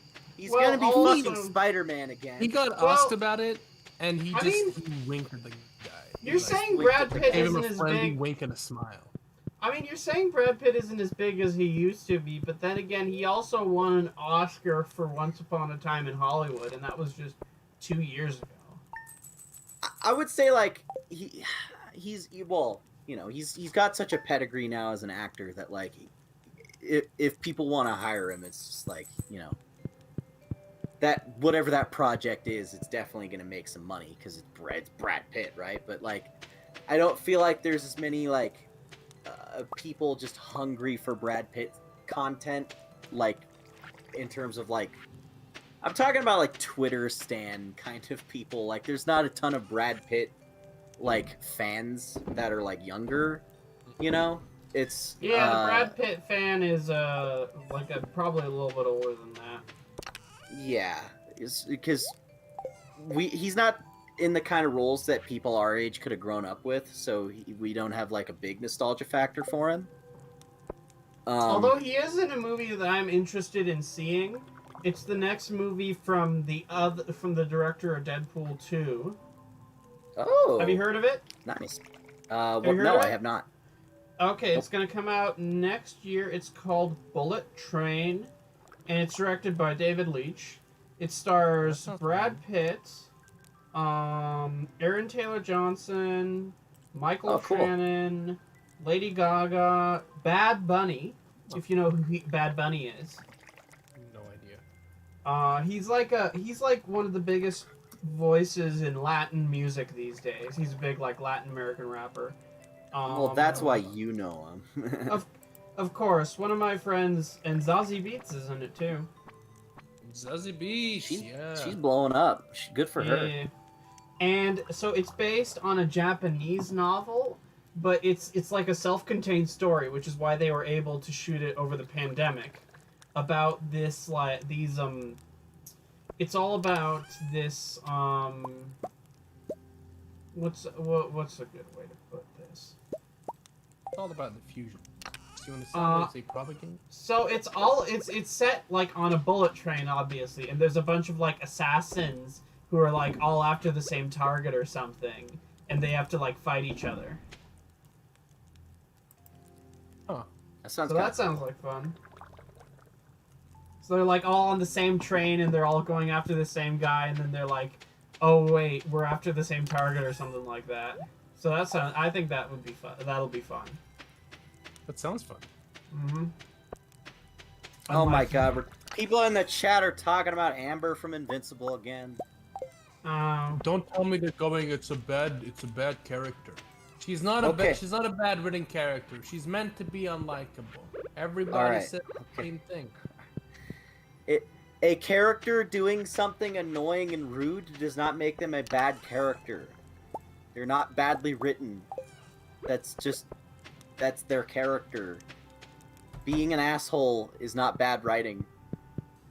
I'm so pissed. Also, I don't know why everyone's so mad that character acted shitty, considering that, like, that's not the character that Invincible is supposed to even end up with. Like, he's supposed to end up with Eve. So who cares if his first girlfriend is mean to him? Stupid. It's like if they adapted Spider-Man and Betty Brant broke up with Peter for like a really stupid reason, and everyone's like, "Man, Betty Brant's such a fucking bitch. I hate her so much. The worst written character in the universe. Betty Brant ruined the whole show for me." And it's like, well, who fucking cares? He marries Mary Jane. Who cares? Who cares? Do you want him to? You want the story to be wrong? So I have a question for you. That's my rant about Invincible. There you go. Yeah. I have a question for you. Yeah. Is it possible in Stardew Valley to grow any crops in winter? Yeah, I don't know. I don't fucking know. Hey, did you guys know that Venom Let There Be Carnage is officially rated PG-13? I am not surprised at all. Well, did you see how much money? I don't have to see really shitty, like, fucking over-the-top gore, because you know they're gonna do that if they got the R rating. So I'm kind of happy about that. Did you see how much money that the first one made in China? Yeah. Like an obscene amount of money in China. Always them damn Chinese. So They sure like dumb American action movies, and we love them. The other That's thing why is that Transformers got like 5 movies, man. the other thing is that, Yeah. that the Chinese market has a lot more censorship. So like, you can't really. That's why Deadpool 2 didn't do well over there. Because it was too fucking bloody and violent and crazy. But because of that, you can't really,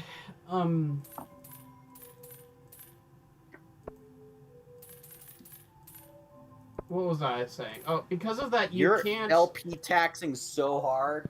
So if you can't just do an R-rated movie in any substantial way and expect it to get past the censors for the Chinese box office. And given that the Venom made just as much, if not more money from the Chinese box office than the American box office, and add to that the fact that the Chinese box office is doing better than the American is these days, because under the circumstances that are COVID, Yeah. they can't afford to miss out on that. Yeah, no, they can't take that risk. I get it. It's fine. And, you know, I feel like, because I like gore, I love gore in my movies. I think it's great, and I have, like, a kind of ridiculously high tolerance for it at this point. Yes, you do. Unless Confirm. I'm eating. I can't eat and watch gory movies, but any other time I'm fine. But, I understand from the perspective of someone like Will, who has like a little bit of a harder time getting into that stuff, that like not everything needs to be bloody as shit. Sometimes it's just like fine to imply it. It's all right. Well, Doesn't. It's weird because it like Let gets There Be across Carnage the is same one of those, point in the story.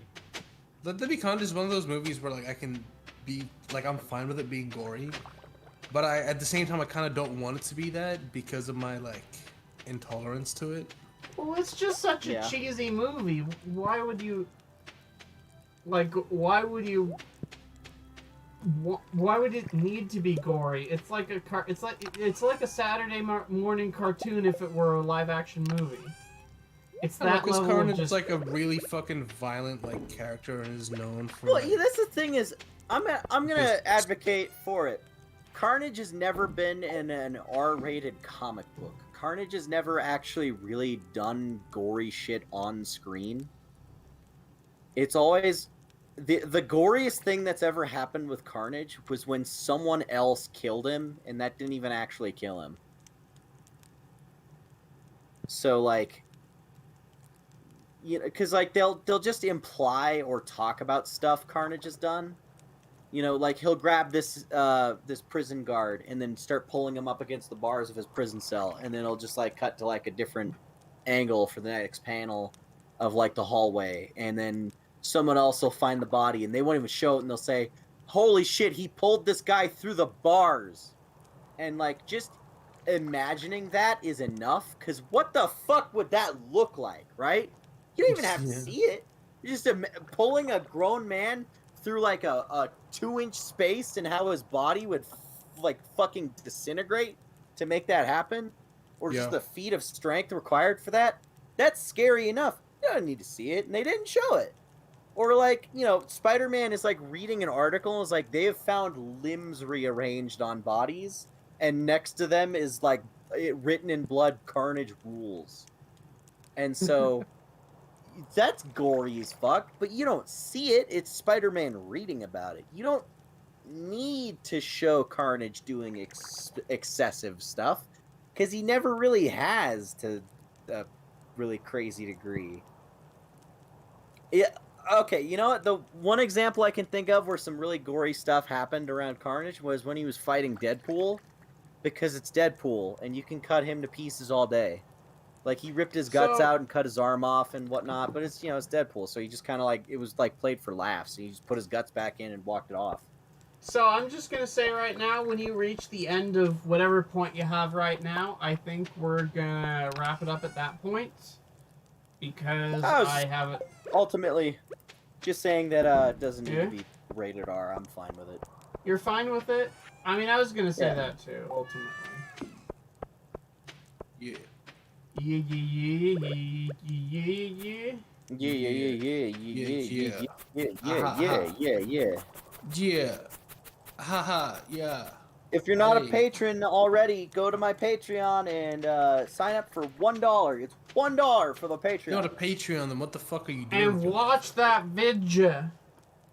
Just go be on Patreon, please. It's just $1. $1. It's great. And there's a whole video out. There's Patronize a new us. video. It's an patronize hour us. long video. An hour long. Actually, it's an hour and 15 minutes long. It's an hour and 15 minutes. And it's like the most expensive fucking video we've ever made. It's There's really so much expensive crazy video. shit in there. There's a lot of crazy shit. Like There so is. much. We That worked on there it for is. 4 months. It's like We a worked on movie, it for basically. 4 months. It could be compared to a movie. It's awesome. Go You should check it out. Go check out a 1 hour and how many minutes?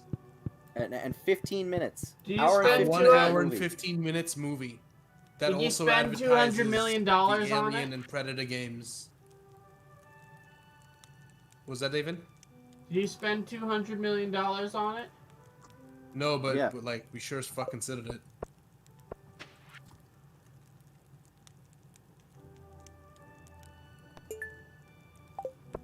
Oh. Yeah. Yeah. You sounded so fucking let down. Oh. I am. And on that disappointing note, I think it is time for us to end. We will see you on the flippity flop. See you around, fellas. Bye. Bye. Bye.